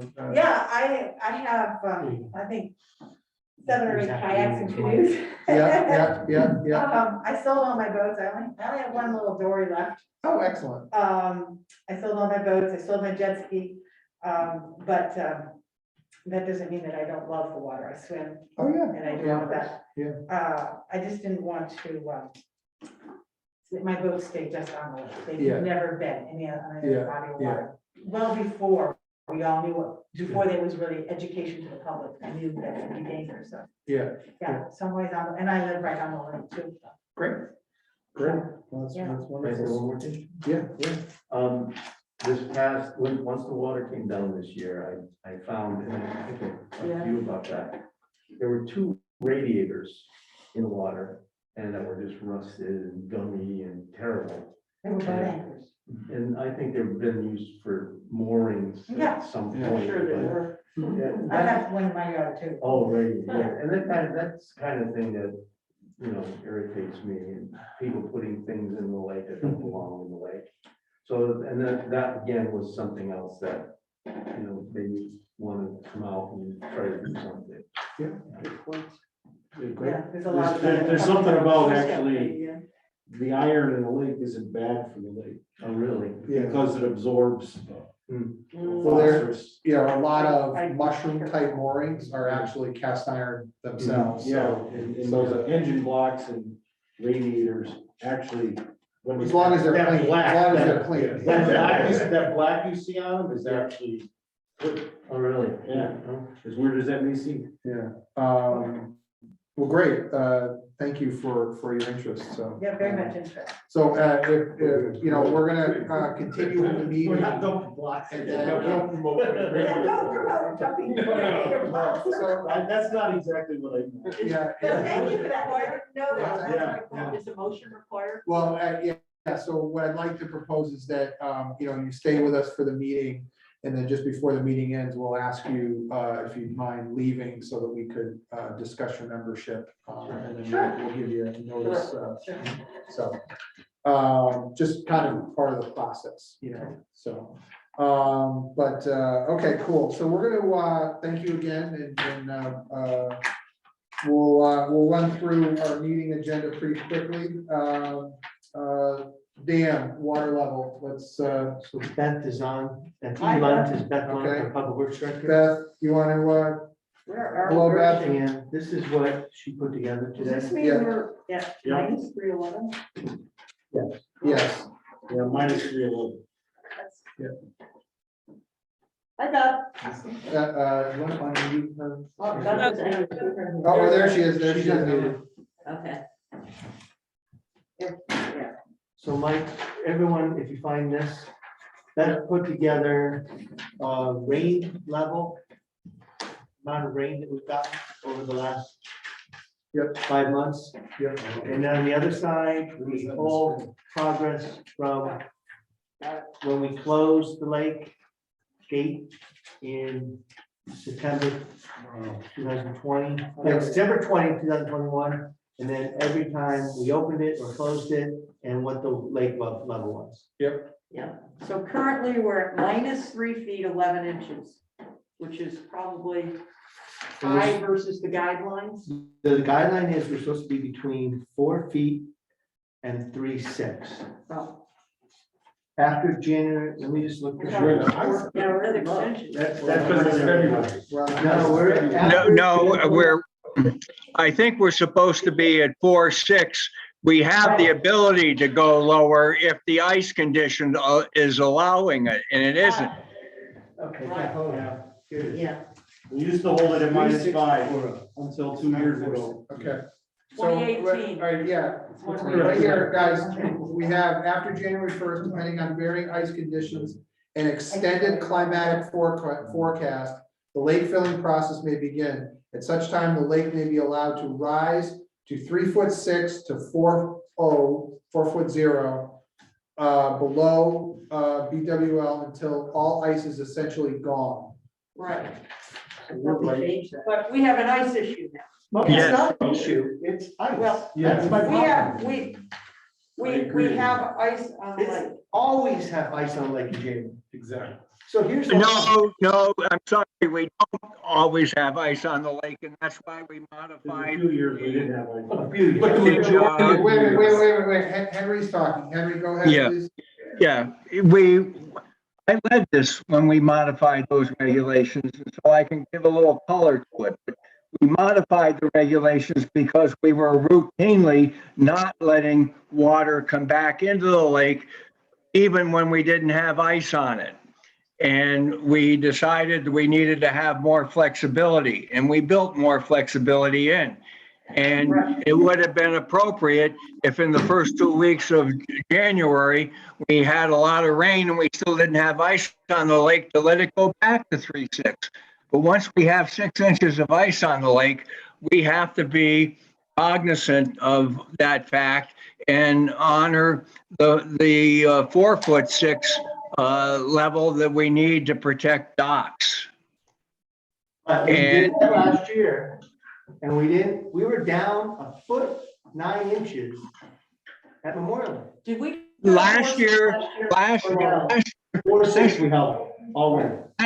last year when we agreed to open it, it was only after at least 30% of the center of the lake was open and the ice was already melting, and it was going to change from a hard consistency to a crystalline consistency that's easy to break up. And that's what happened, and we were lucky. And the ice broke up and left the lake. Right now, we have a 6 to 8 inch ice cap on the lake, and we have snow ice that's about to form because of the water that's flooding on top of the ice now, filling the snow, turning it to slush that'll freeze, and the rain that's coming, and it'll freeze on Saturday, and we'll probably have 12 to 15 inches of ice on the lake by the end of the weekend. Wait. That's a little, the fact is, there's open areas right now on the lake. Exactly, there are openings. And with an open area, the ice goes much faster. It's always. Yeah, well, it leaves much faster, but right now the open area is no more than a 200-foot circle. But it's open. But it's open, right? I mean. Yes, but it hasn't been you can't say growing. that today it's gonna be- It hasn't by the end of been, the weekend, it's gonna be 15. That's. no, it hasn't been growing. It's been shrinking. I watch it every day out my window. Gonna get smaller. Well, As do so, the Kings, and they tell me it's the same. okay, so. We have too many docks in the ice right now, I have and, got- and it's never happened before, as long as I've been here. We've never had minus 3.5 feet at this time of year. Right, but that's why we have flexibility. We That's have why the we're supposed to be flexibility. talking We have about it. guidance. And we can try to make some adjustments. I don't think I think that's the Okay. reason it says we can go down to 3.6. I'm gonna try to slice through this. Do we have a motion? Do we have a motion to change from where we are right now? Do we have a motion? We're at minus what? I'll make a motion that we take it back to 4.6 as long as we have more than 6 inches of hard ice on the lake. Second, And who's- who's Okay. gonna go measure? So we have a motion and a second. Do we have any further discussion? Yes. Yes. Okay, This is what we did last year. If I could. exactly. We're And not gonna be able to bring it so- back down. Wait, right hold now. on. Mary's talking. Mary, what's your position on bringing it down to 4'6"? Okay, I think there are two issues here. There's the water level, which may be a tad high. And there's still water coming into the lake. And let me tell you what I mean. We're 50 feet from the water level and we have ice jacking under our dock. And I couldn't figure out why. I said to Mark, we must be melted snow and freezing. Then I realized the pipe next to me on the Botticello property is trickling in water. So there are 70 inlets on this lake that probably are trickling in water that are getting under docks that are freezing that have nothing to do with the level of the lake. Because it's 50 feet from my dock. The level of the lake is, so that's number one. We live on a lake, it's part of nature, and people have to realize ice jacking will happen because there's still water that trickles into this So lake. That's number one. I'm sorry, I just want to clarify, are you Yes. saying that you don't want to change the water lower? You want to leave it where it is? No, number two is Oh. I walked around the lake. Yeah. And it seems to me, and I'm trying to figure out where is the level of the lake? I know it's 50 feet from me. Once the snow is down, you can't really. tell. Once the snow is down, I can't tell. So I'm not sure we should be changing, but we do have guidelines that say as safety, we should be at 4.6. And we're at 3.11, which means we're probably about 6 inches or 7 inches off. So Okay, until so you you- use so you- guidelines, so you- we so held you- it at -5, So Hold on. I would be a 60 or proponent 70 years. of a consideration of opening it for at least half of that to see if we can get the lake level back. Right now, we can only So take the down to pressure 4'6". Down to 4.6 or 4.9. Okay, so you want to go, I'm just I'm trying to clarify. reasonable to say we probably should open it, but I can't figure out every dock. So Right now, we gotta learn what's gonna happen though, because if we let the water out, the ice is gonna settle. Exactly. And no one really knows, I don't know, it's never happened before, I don't know if that's gonna pull the docks back in or put the Yeah. ice on the bottom. Not to mention So- That's create, not gonna happen. So we have, Ice jacking's okay, gonna happen, so we have a motion that says 4'6", right. and you're. I'm proposing something in between 3.11 and 4.6. So what's the average of that? Okay, I mean, I. 4.9. Well, No, 4'9", 4'9". 4'9" would be more. Yeah, three. Okay, thank you. Excuse me. Yeah. We picked 4.6 originally because that was the level that protected people's docks. That's where 4.6 came from. Yeah. when you say, wait, back up a minute. When you say protected the docks, it touches Meaning the that first dock, Henry, let me finish. Yeah. It touches the first dock around the lake at what, 3 foot something? No, No, no, Actually- no, like 5 foot, 5 foot. 5 foot, 5 foot. 5 foot to 4'9". All the cement piers Public, are in the it looks water. like. 5 foot to 4'9" starts to touch. All the down. cement piers. And at 4'6", Where it you live. touches the. The rest of the lake, the water's nowhere near, Yeah. and Yeah, yours. well, nowhere near. One at a time. originally the Let- people made the rules let- from my side of the lake, let- you know? But I have to report to the Well, public when the lake Next is to not full. Neil Burgess. Exactly. And I don't, well, my point, and maybe I got that 3 something as an average or something, because we've never governed or managed to, the worst case scenario, because of the fact we're always concerned in the spring, Then we don't fill the we lake. don't fill the lake. Yeah. So we had to find a happy medium. Thank you. And that's why I don't think we should be jumping so far. I like the idea of incrementally, to make the changes, see what actually happens with the ice, see how the cracking occurs, because cracking will occur. And there's And we have a lot of safety people out there on Yeah. the lake. You know what I mean? And let's watch what happens. And then we can, we have the advantage now that we can make changes. Before we made these changes, we had to, as a sacrosanct basis, hold it at 4.6. We allowed for us to get lower than 4.6 because of the fact we were having environmental warming and we were having milder winters. And so we wanted to be able to capture those milder winters and take advantage of that and have, be sure of lake fill up and be sure of an early lake fill up. When we start to have an average winter, though, we need to be cognizant of the fact that there is an expectation of the landowners that the 4.6 protected area of docks is going to be adhered to. I'm very happy to have more water in the lake myself, but I'm speaking as the proponent of the people that were arguing against the changes we did to the regulations to add more flexibility. We don't have a situation now, I feel, that allows for flexibility because we're having temperatures at night in the teens, and we have a lot of ice on the lake, and it's solid ice, it's not pliable ice.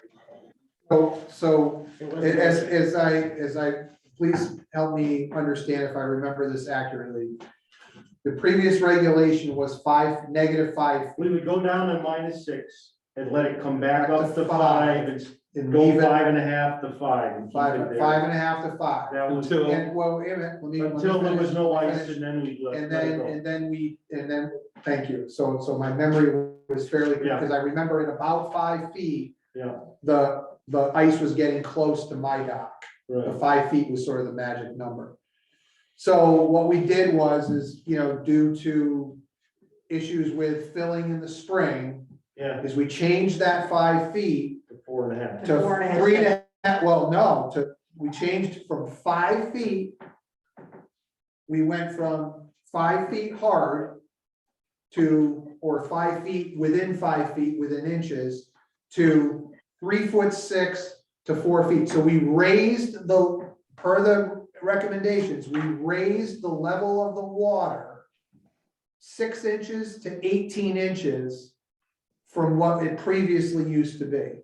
the potential. Yeah. Well, the potential, but we raised it from a hard 5 to a, wait a minute, let me finish. We raised it from up 6, we raised the level from 5 to 6 inches to 18 inches above where it used to be. And then we wrote in the regulations based on ice conditions. Yeah, So if we were to read the regulations, or not the guidelines, is that given that there's ice and there's ice encroaching on a substantial number of docks, that we could drop it and stay within the guidelines and drop it to 4'6" and still be there, which is still 6 inches higher than we used to be. yeah. My understanding of the whole thing when we changed it was we were gonna go to, instead of going up to 5, we're gonna go to 4.5 and then just see how the weather And was. it's, right. But we were gonna hold it at 4.5. That's what my No whole lower than understanding four- is. no lower Whether than that's 4.5. written that way, I don't know. So Henry's motion, if I heard it accurately, was to just let the lake down to 4'6" and stay within the guidelines. That's not the guideline. What, Guidelines is 4 feet to 3'6". Yeah. no. I just read, Depending on ice conditions. wait a minute, I just read it. Yeah, I thought. It will not be drawn below 4'6" below BWL. 4'6" feet, nor be drawn down lower than 5'6" feet. No. The Yeah, no. January 1, oh, I'm sorry, 3'6", and my apologies. Yeah. Wait. Yeah. My apologies, I'm gonna read it again Point because seven. I need to remind myself. At such time, the lake may be allowed to rise to 3'6" to 4'0" below BWL until ice is essentially gone. However, once the lake is allowed to rise, it will not be drawn below 4'6" below Correct. BWL. This is allowed, like, yeah, so well, it's a little. It's giving a range of 3'6" to 4'0", but it's saying that we can go down to 4'6" The ice is in. if the ice is encroaching, and it is. Okay, let me just give you one more point. You look at the chart. Yep. With normal, what we had last year, Where's last year? basically, Well, this is not last year, this is this year. This year. okay, you look at this year, right? Yeah. But when we closed the gate, We went down to. we were at 6 feet, we closed the gate. Yeah. It takes a month with normal, little bit of rain we have in, a little bit of snow. Now, it takes a month to raise the lake 1 foot. So it took 1 month to go from 6 feet to 5 feet. And then it took another month to get to 311, which is basically 4 feet. So if it's a foot of rise per month. Last year, we kept it at 4'6" till March. That's when the ice was gone. And we were down 1'9" by Memorial Day. Because it's a foot a month. So if you only have 3 months. So It's I'm just all on the saying, weather, it's all on the weather, because we were 18 inches over a week later, you know? Yeah, No, No, we That's weren't. true. It Well, was no. July 4th Yeah. that we Yeah. were Past that. 18 inches over. It was As a when? matter of fact, July 11th, July. but, and I So- have the Yeah. data. So, We yeah. missed a That just whole shows you month. what can happen. I We mean, missed I'm a not whole month of saying, people putting boats in. Well, yeah, but what all I know is for 30 years I owned my property, I've never had the rocks push up like they're pushing up last year and this year. And I've never had all the legs of my dock in the ice. so shall we try, That- shall we try a vote? So what's the issue though? Is the issue we're destroying docks? Yeah. That's gonna happen anyways, because we still have water coming in the lake. I've got Not a necessarily. sheet of ice under my dock. I'm not near where the lake level But you're is. not subjected to this expansion. The height of the water. I is where the I have my ice is. foundation This listing. issu's just like you're having is what she's trying to We say. have ice jacking. We Here- live on a lake. Yeah, but- That's part of living on a lake. That's the, groundwater frozen. Right, That's right. happens, the The dock, pipe that's is when you, still when you trickling put, water in. it's like why you have your 54-inch frost line. So your footings aren't 54 inches under the ground, so you're gonna get surface water. The because of that. footings No. are 5 feet. That's It's 60 it's inches. surface water that's Right. damaging hers and other docks. Yeah, That's a So separate issue. whether you have- Let's not cloud the issue here. It's not a separate issue, Mike. Whether you have the lake level at a certain level or water still coming in from inlets, and we have 70 around, 70 pipes coming in, all right, that we clean out, storm drains. We're still getting ice jacking. But I'm that's- getting ice jacking and I have That's nothing. because you're to do above with the it. frost line. Is your ice jacking coming from the sheet on the lake? Absolutely not. We're 50. So what happens, Well, what's- that's I'll my explain point, what's is that the happening at my level- house right now. My the house right wires- now, there's 6 or 8 inches of ice. And every night when you hear those cracks, it might expand a quarter of an inch. After a month, that quarter of an inch is a foot, which isn't a lot, but it's taking rocks and moving them up like this. So I'm gonna need an excavator if we do this another year to go in there. I have rocks as big as a Volkswagen that are getting pushed. You can see that they've moved But that 5 happens feet. on Woodland Terrace. The Kings have told me they have Yeah. rocks that. We used to have a lot more ice over a than we had 20-year this year. period of life. We had It's 2 part of feet living of on ice. a We lake. had 2 feet thick, and we had no problems because we were. No, we had, Oh, are you no, kidding? no. We had shelves of ice Yeah, that stick up oh, yeah. 6 feet tall.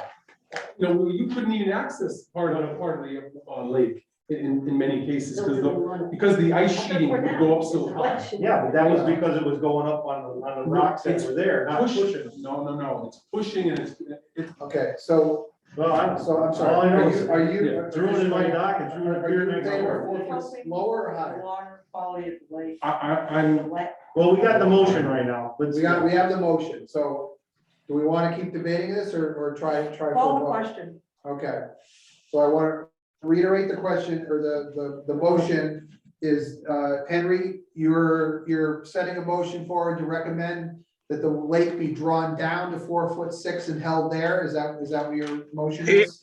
My motion is that until we have more ice going off the lake, not all ice off the lake, but until we have a larger opening and the ice is softer and it's on its way out as opposed to building.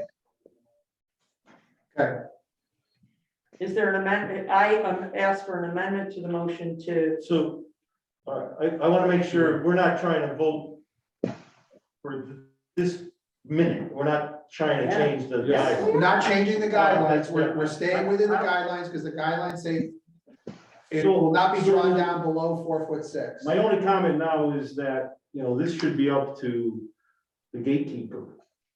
It should have been just the gatekeeper maintaining the water level. that's Beth Lund. That's all we ever used to do. Well, there's a lot We've never I'm voted. getting questions about drawing the water Yeah, down, yeah. you know, and And I'm again, by the getting way, questions about, don't, we are we are damned, and welcome to the club. Yes, We we are are. damned, no Here pun we go. intended, I Yeah. thought it was a gatekeeper. that the water's too high, and then in June, we'll be damned because the water's There's too no low. one that wants the water up more than I do. I No get one it, wants it Excuse up. me, but we There's have in our limits. new guidelines that we, LMAC with Steve Everett, weigh in on this. yeah, That is within our guidelines. so, yeah. It's So not just be the gatekeeper. That's the guidelines. yeah. That's all it always was. So do we? So we have Then they got- a motion on the table, are we ready to vote? Can I just say something before we vote on this? Sure, thank you. Just because I am new, I've only been here for the previous winter. as gatekeeper, you're supposed to follow the guidelines, which clearly when the guidance document was written, January and February, I can't think of a year that you didn't have ice. So it allows us to be within that range up to -3.6. If we're not going to follow the guidance document, maybe that should be amended, because as gatekeeper, I have to follow the guidance unless I'm instructed otherwise. Well, But it's a subtle thing, Beth. It's a subtle thing is when you have ice that's growing in a sheet that's expanding versus ice that's melting and leaving the lake, which will happen in a couple of weeks. And by the end of February, hopefully we are back in a place where we can let the water start to come back up. But right now we have ice acting like glacier and expanding and growing. And it's the point in time when we have to unfortunately let some water out of the lake to protect property. And there are owners that have that expectation. But Can I- it seems can I say like something? the degree of ice is controversial. Last year, we couldn't lower it, or we couldn't start raising it until the ice was nearly out. When the opening was Well, very large and very opaque, and yes, and last year we actually voted to allow it to be opened earlier than it was open. And it wasn't opened, we could have opened it a week earlier than we did based on the vote that had been taken. And it was going out, and that was the appropriate time to start to let ice water come in, even though we still had some ice floating on the lake. That's the subtle difference between the ice last year at the end of February and the ice we have here now at the beginning of February. Last year in February, we had more open in the middle. It's very subtle, and the regulations are wishy-washy to give room to do what seems to be right, and it certainly is guessing at a crystal ball, and so forth. But we will have people who have complaints because of the fact if we leave the water where it is now, the ice sheet will move the knots. Well, yeah, I mean, the fact is, the way it works, unfortunately, is that when the water, it's flip-flopped. It's because if the water doesn't come back, it comes back first to those people that had their docks in the ice. And it comes back last to the people that didn't have the ice issue. So, you know, all we're doing is trading where the complaints are gonna come from. If we pull it off if we lower it too much and hold it too long, then come spring, you know, we're not gonna hear the complaints from the people that had their ice in it, because they're gonna have a full lake on their side, because they're steep. It's the shallow areas where it comes back so late, those are the people that will be then making all the complaints. So we're just flip-flopping it. That's why we have these, you know, we should be able to, you know, make these adjustments. And my opinion is we should make small adjustments, not big ones, where we don't know how they're gonna react. I'm not saying that we don't get to Well, 4.6. right now, they can go up to -3.6 feet. And down. If there's even if there's full ice, and that's the judgment, it shouldn't have gotten that high. And It should have down, been down low. down Good to 4'6". Yeah. Should be a 4'6" when there's solid ice. It is, there's a little bit of confusion, but it says, depending on varying ice conditions and extended climatic forecasts. It doesn't say to go to -3.6 and then start lowering it. It says to be monitored. So just a few days ago, I did look at the piers right next to your house. Yeah. There was water around every pier. It was this much water, so the ice had not adhered to the pier. And we've got warm weather, so I don't see. Did you go around the other side and look at my dock? No, because I couldn't get there. I did your neighbor's dock, the pier, the cement pier and the other neighbor's dock. So it was all water. That's correct. But that cracking at that cement pier has the same problem that we had to fix in our town pier, and I talked to Brett. I said, you're gonna have to redo your curtain drain around that whole pier, or you're gonna lose it, just like we were They gonna need lose to our live town. down a lake Yeah. in the So, northern but that's a whole nother issue. Yeah. Well, I'm looking at an extended forecast, which is good to, is going to the casino and putting it on red. So, or black, whichever one. Good luck. Yeah, so, Trust- yeah, I'm not putting my trust in anything, other than, what, death and taxes. So, Hey, Mike. the daily temperatures, throughout the next week or so are in the mid to high 30s and low 40s.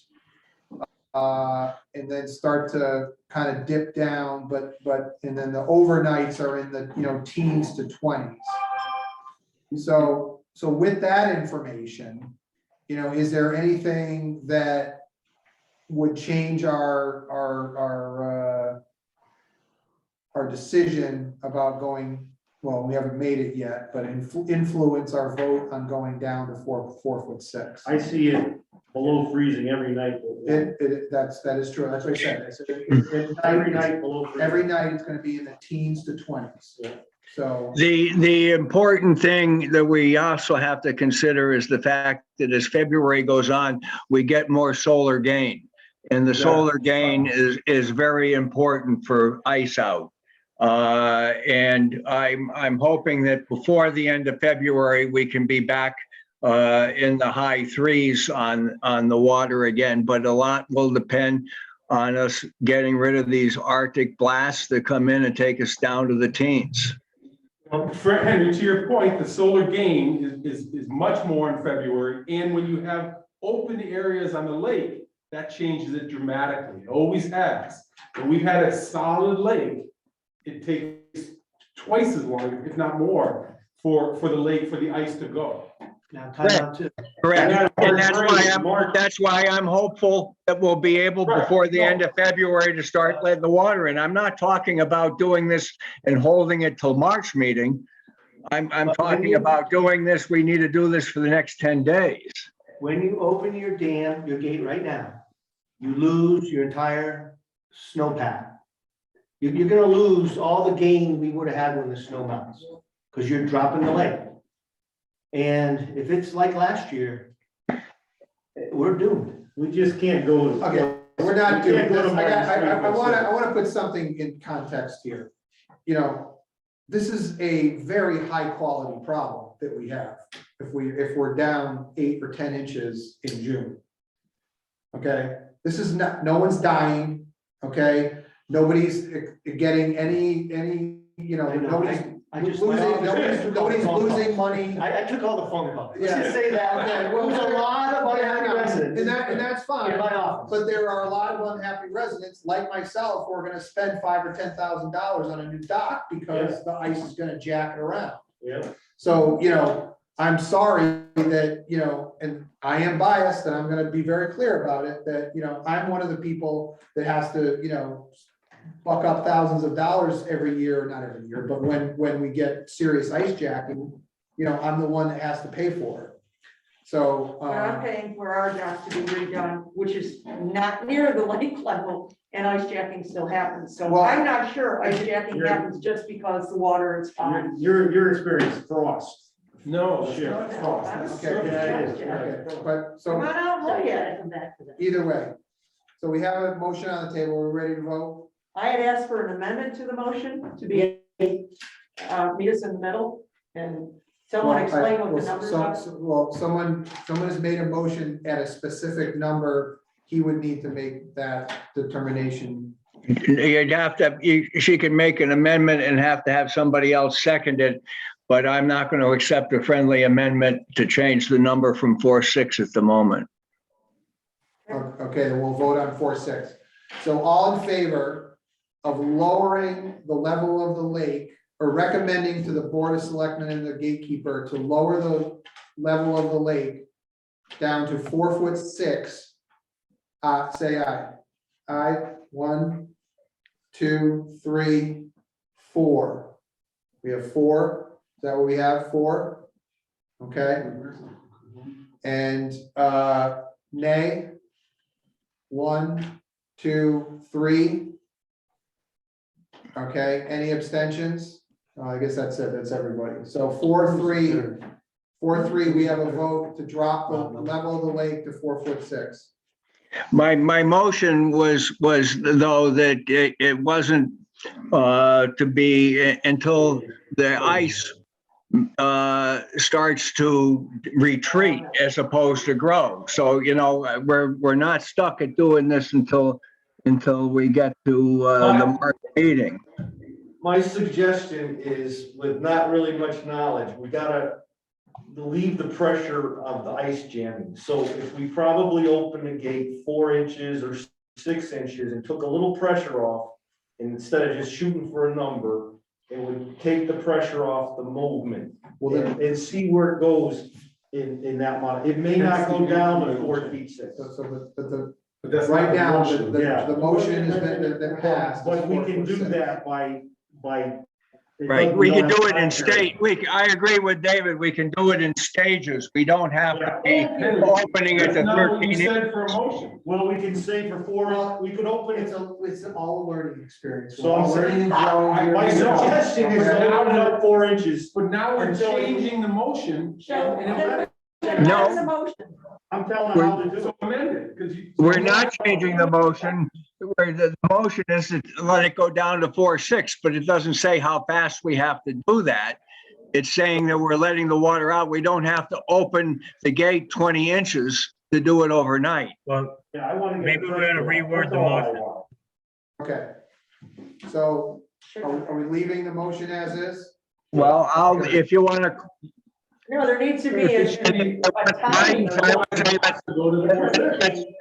let's open the gate 6 inches and monitor it. How long it Not gonna go below 4.6. But we need to amend the motion so that we don't have to go to 4-6. Otherwise, Right. your motion, which you were adamant about, it takes us, we have to keep it open, whether it's 2 inches or 12 inches, down to 4-6. What we tried to amend was that we bring it down slowly and incrementally and watch it and make those corrections as needed. That's what the link. But that's not what the motion was. Mhm. But that's not.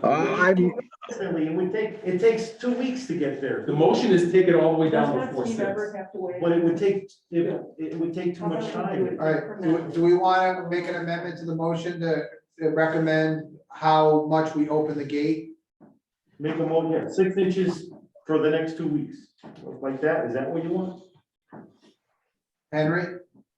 Well, this is a new motion, so if Dave made that motion, I'll second it.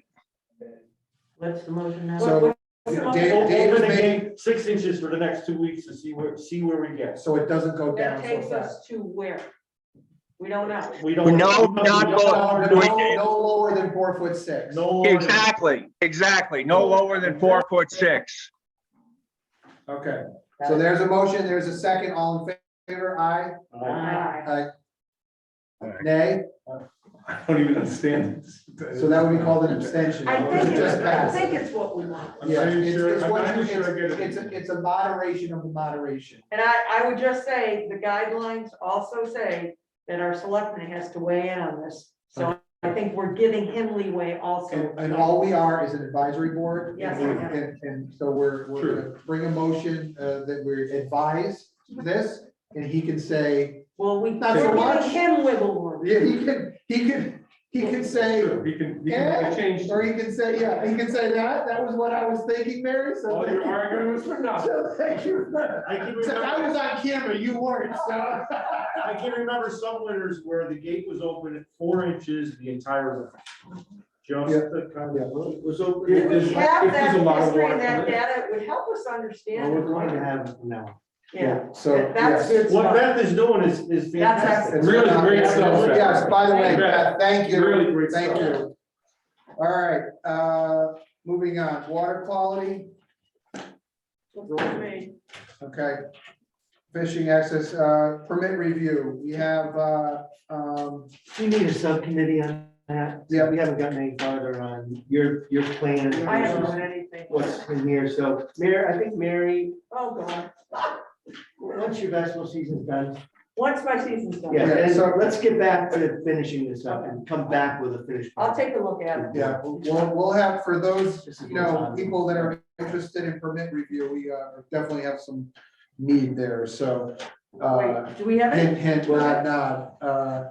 We do, we do have, I don't know that he was paying attention, but. Mike, Yeah, can I ask a question? sure. You'll notice that the Board of Selectmen, we got your subcommittee approval with conditions for Yeah. Christine and Christopher Bush Yeah, Yeah, and William Light. right. Those were approved last night at Board of Good.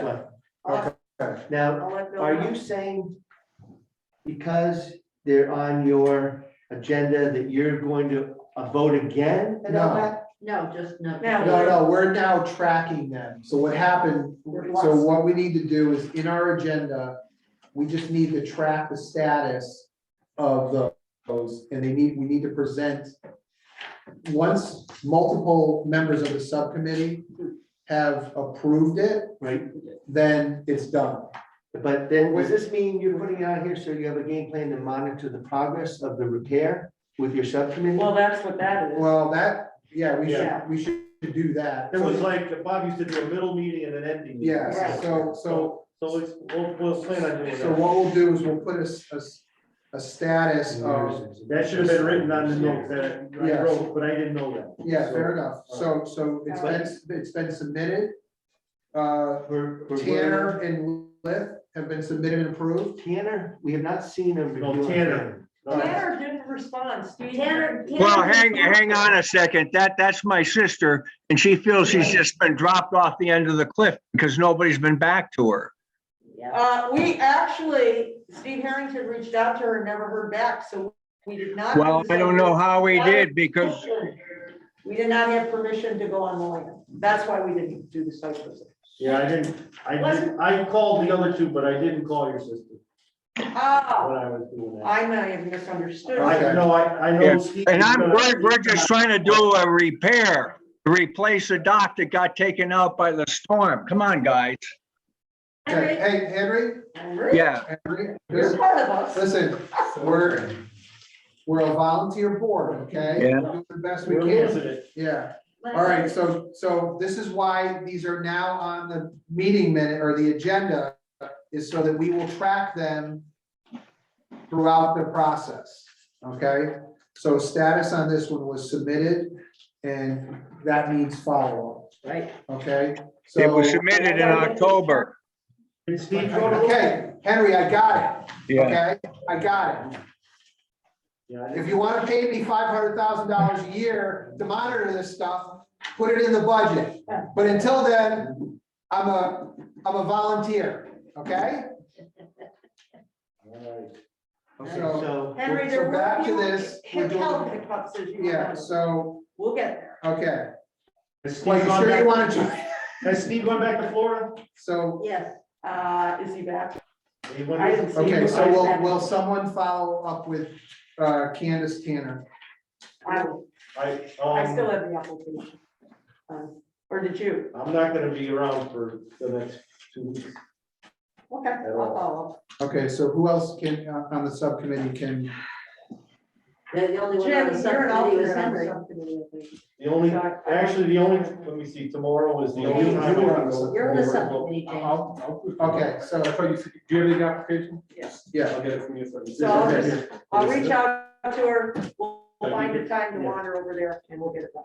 okay, sure, One more question on applications. yeah, We had an application approved in October 15th, 2020, and you gave the application, this was Stephen Moran. Moran. So you gave the applicant a year, and then in LMAC, you said, we'd be happy to extend it to 2, Well, okay. right? I think that when it states, they have 2 years. It doesn't state it anywhere. In your conditions, it's always 1 year. Yeah, So I'm just wondering if you should change when you do conditions Yeah. to making it 1 year within the the drawdown period, which is either October 15th to March 15th or November 1st to March 15th. I mean, but then I think you should state, if you can't get it done in that building year, you can do it Gotta the go next the year. next year. So I think the condition needs to be adjusted.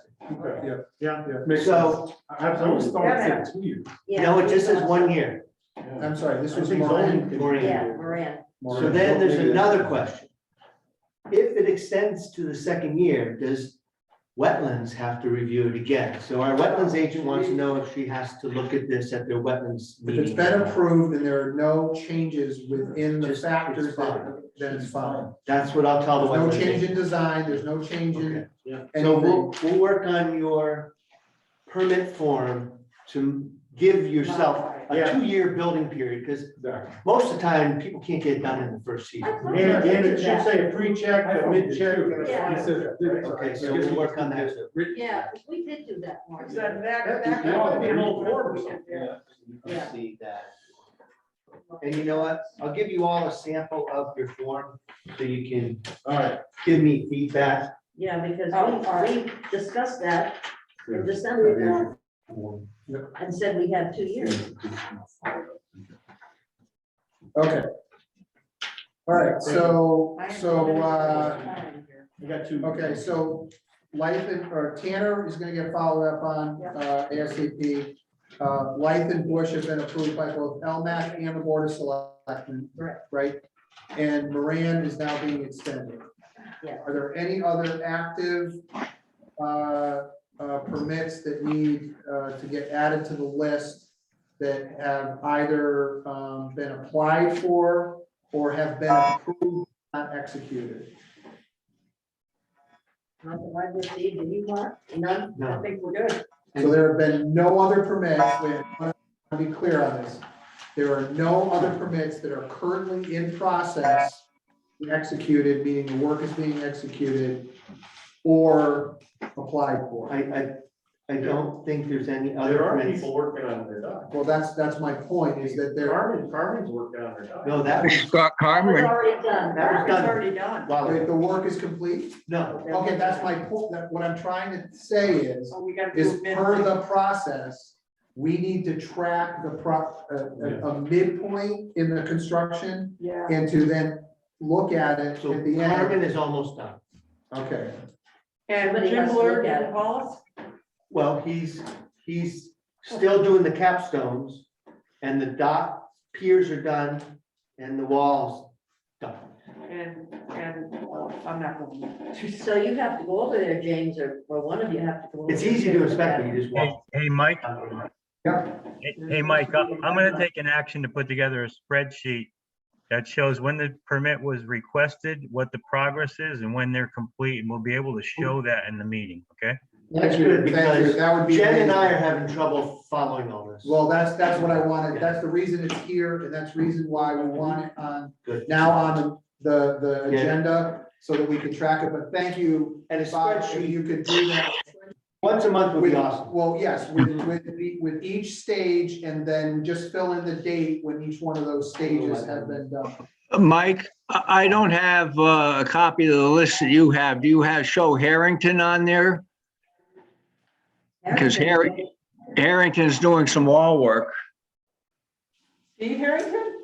No, not, I'm not down, Halloran, excuse me, Oh, not Halloran. Helen, we approved that. I remember. I know, but is it done? It's not But done my, yet. my point is, we got, the process is a bit jammed up, and what we need to do is go back and reconcile all of the permits that have been approved, And then we should have a but date. not, that are either in construction or completed and need a final inspection. Bob, your suggestion is excellent, thank you. I'm calling. So it. Bob, thank you. Okay, so sorry. I'll call you. I gotta be, we had a little emergency today. Okay, thank you. Hey, Mike, Mary, you want me to call you on this thing? Mike, just one more question. Did Bush get approved? I know it got approved at the Board of Selectmen, but that did get approved by LMAC, by Mike? Yes, Okay. yes.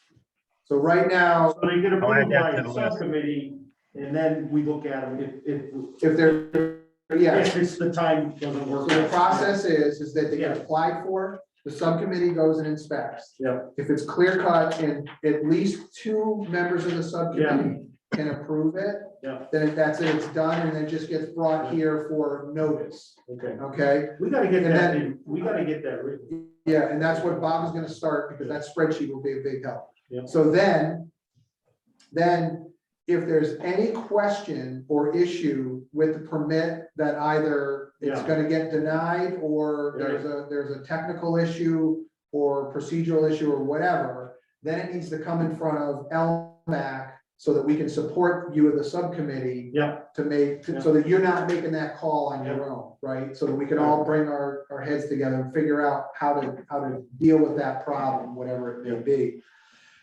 And then it either gets denied, or from either of those 2 lanes, it goes into the main lane, which is, it gets approved by LMAC, the recommendation to the Board of Selectmen approves it.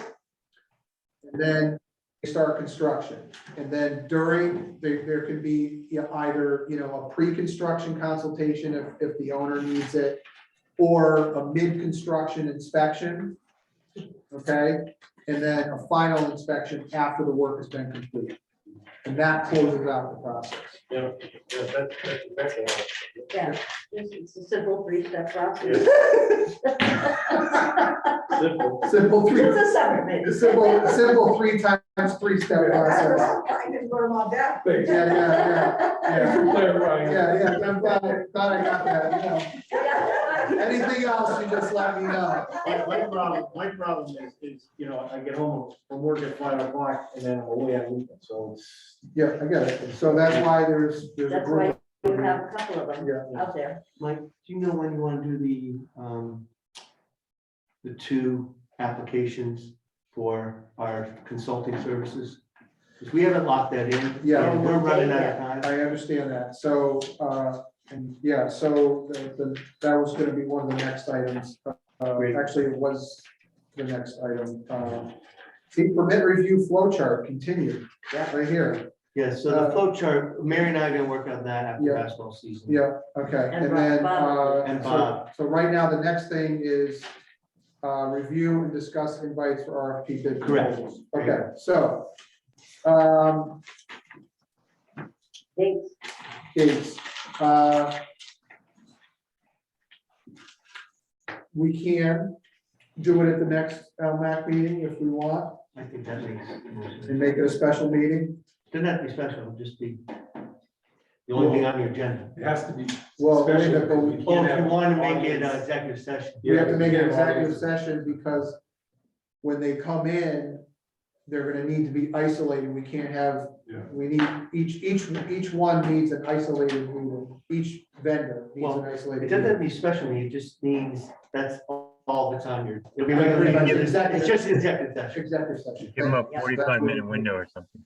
So I will say, I think the best time to do it is at the next meeting. I will say that I don't know yet, but I may have a conflict. I mean, I'm not gonna be at the next meeting. So- The next- There's not gonna be the ninth of the month, No, that's been done, because That's- no one that's- can go, because I'm not gonna be here. Henry, couldn't we record it in the executive session and just not release it to the public? And then anyone who can't make it, because the problem is when we eat, all these dates we throw out, Not working. 4 people can make one date. 4 people Yeah, can- but you want to have at least you got to make sure you have a quorum. And you want to have good questions asked and make a good decision. That's why I thought we had it set for a special meeting. Sorry, we can't make that happen, but Yeah. I'm actually on an airplane back from Florida at that time, so I can't make it. Can I make a suggestion, and if it has some legs, I'll be happy to make a motion.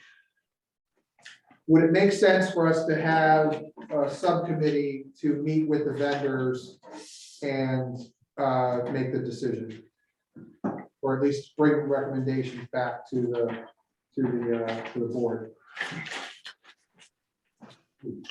Well, you're probably gonna have to figure out who's going to do that and who's gonna be available and the subcommittee. Well, I'm just saying, if it's a subcommittee of 3 or 4, then it ends up being a lot, they become much more agile as a group.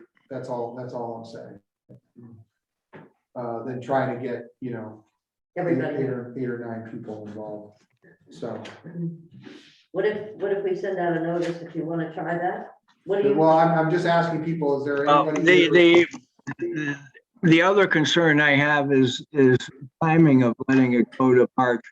Whenever we make a decision, it's then got to get on the selectmen's meetings. So we've got to look to make sure that that calendar is going to work. And then it's going to be likely a month before a contract is in place, because neither of the contracts that these vendors have submitted are acceptable from a legal perspective.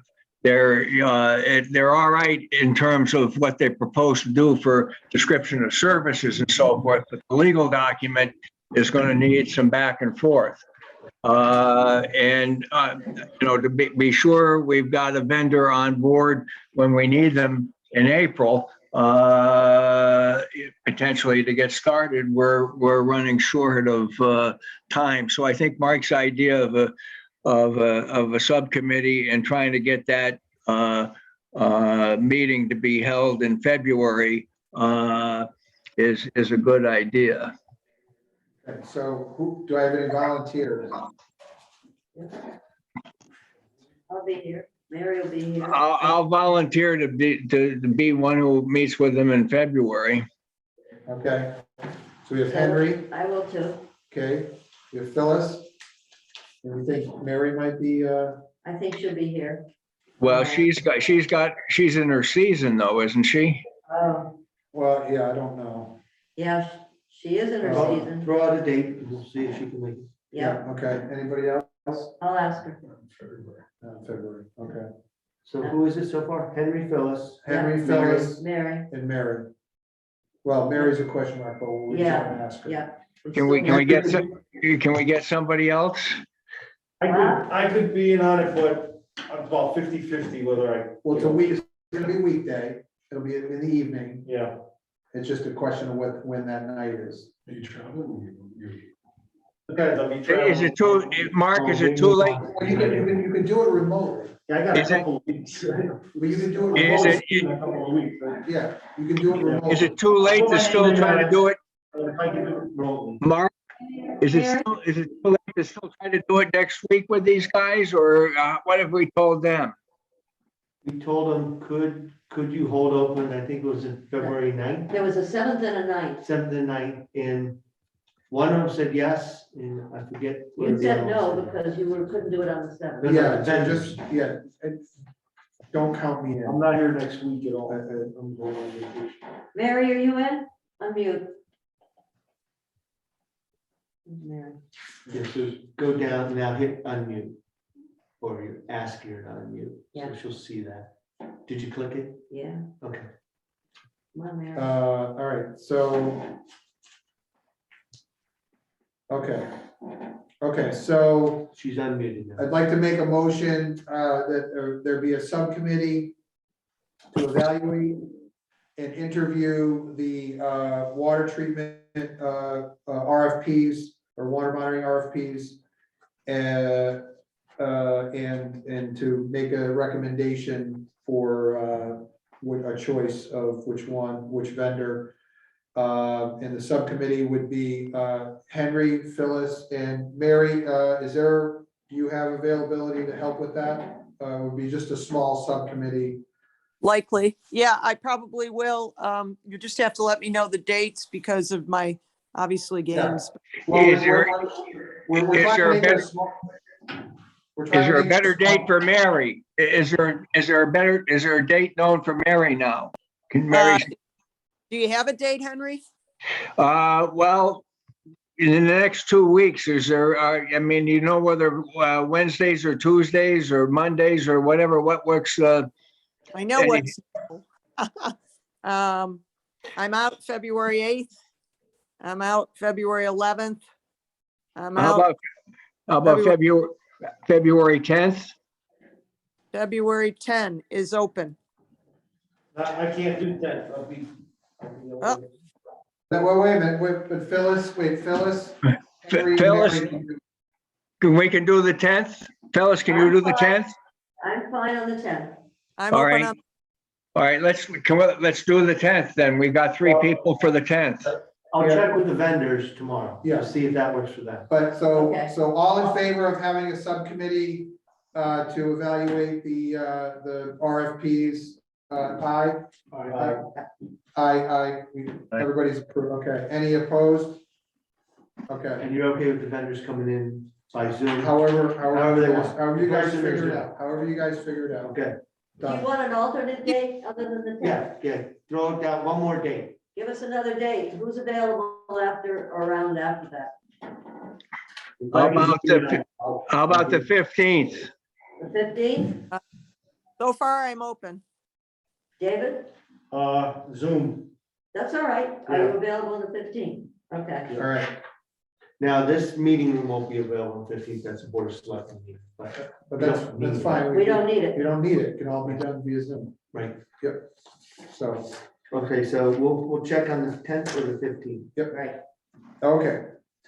All right, Perfect. glad we got through that, and I will just say, that's that. Thank you both for your interest, I will ask you to leave so we can talk about you. Good night, everyone. Good night. Mark, thanks. Thank you, everybody. Ask them if they still want to be a part of it. Yeah, by the way, are you sure, speak now or forever hold your peace if you want to be a part of this. We need to go into executive session. I move we go into executive session. Yeah, Second. we can do that. Oh, All wait a minute. right, all in favor? Aye. Go to, okay, So stop kill recording. the Have you been recorder. person here? Yeah. Yeah. Well, we'll just contact, if you just want to go. This you one. can- There we go. Okay, Okay. all right, we're back in session, entertain a motion to adjourn. Second.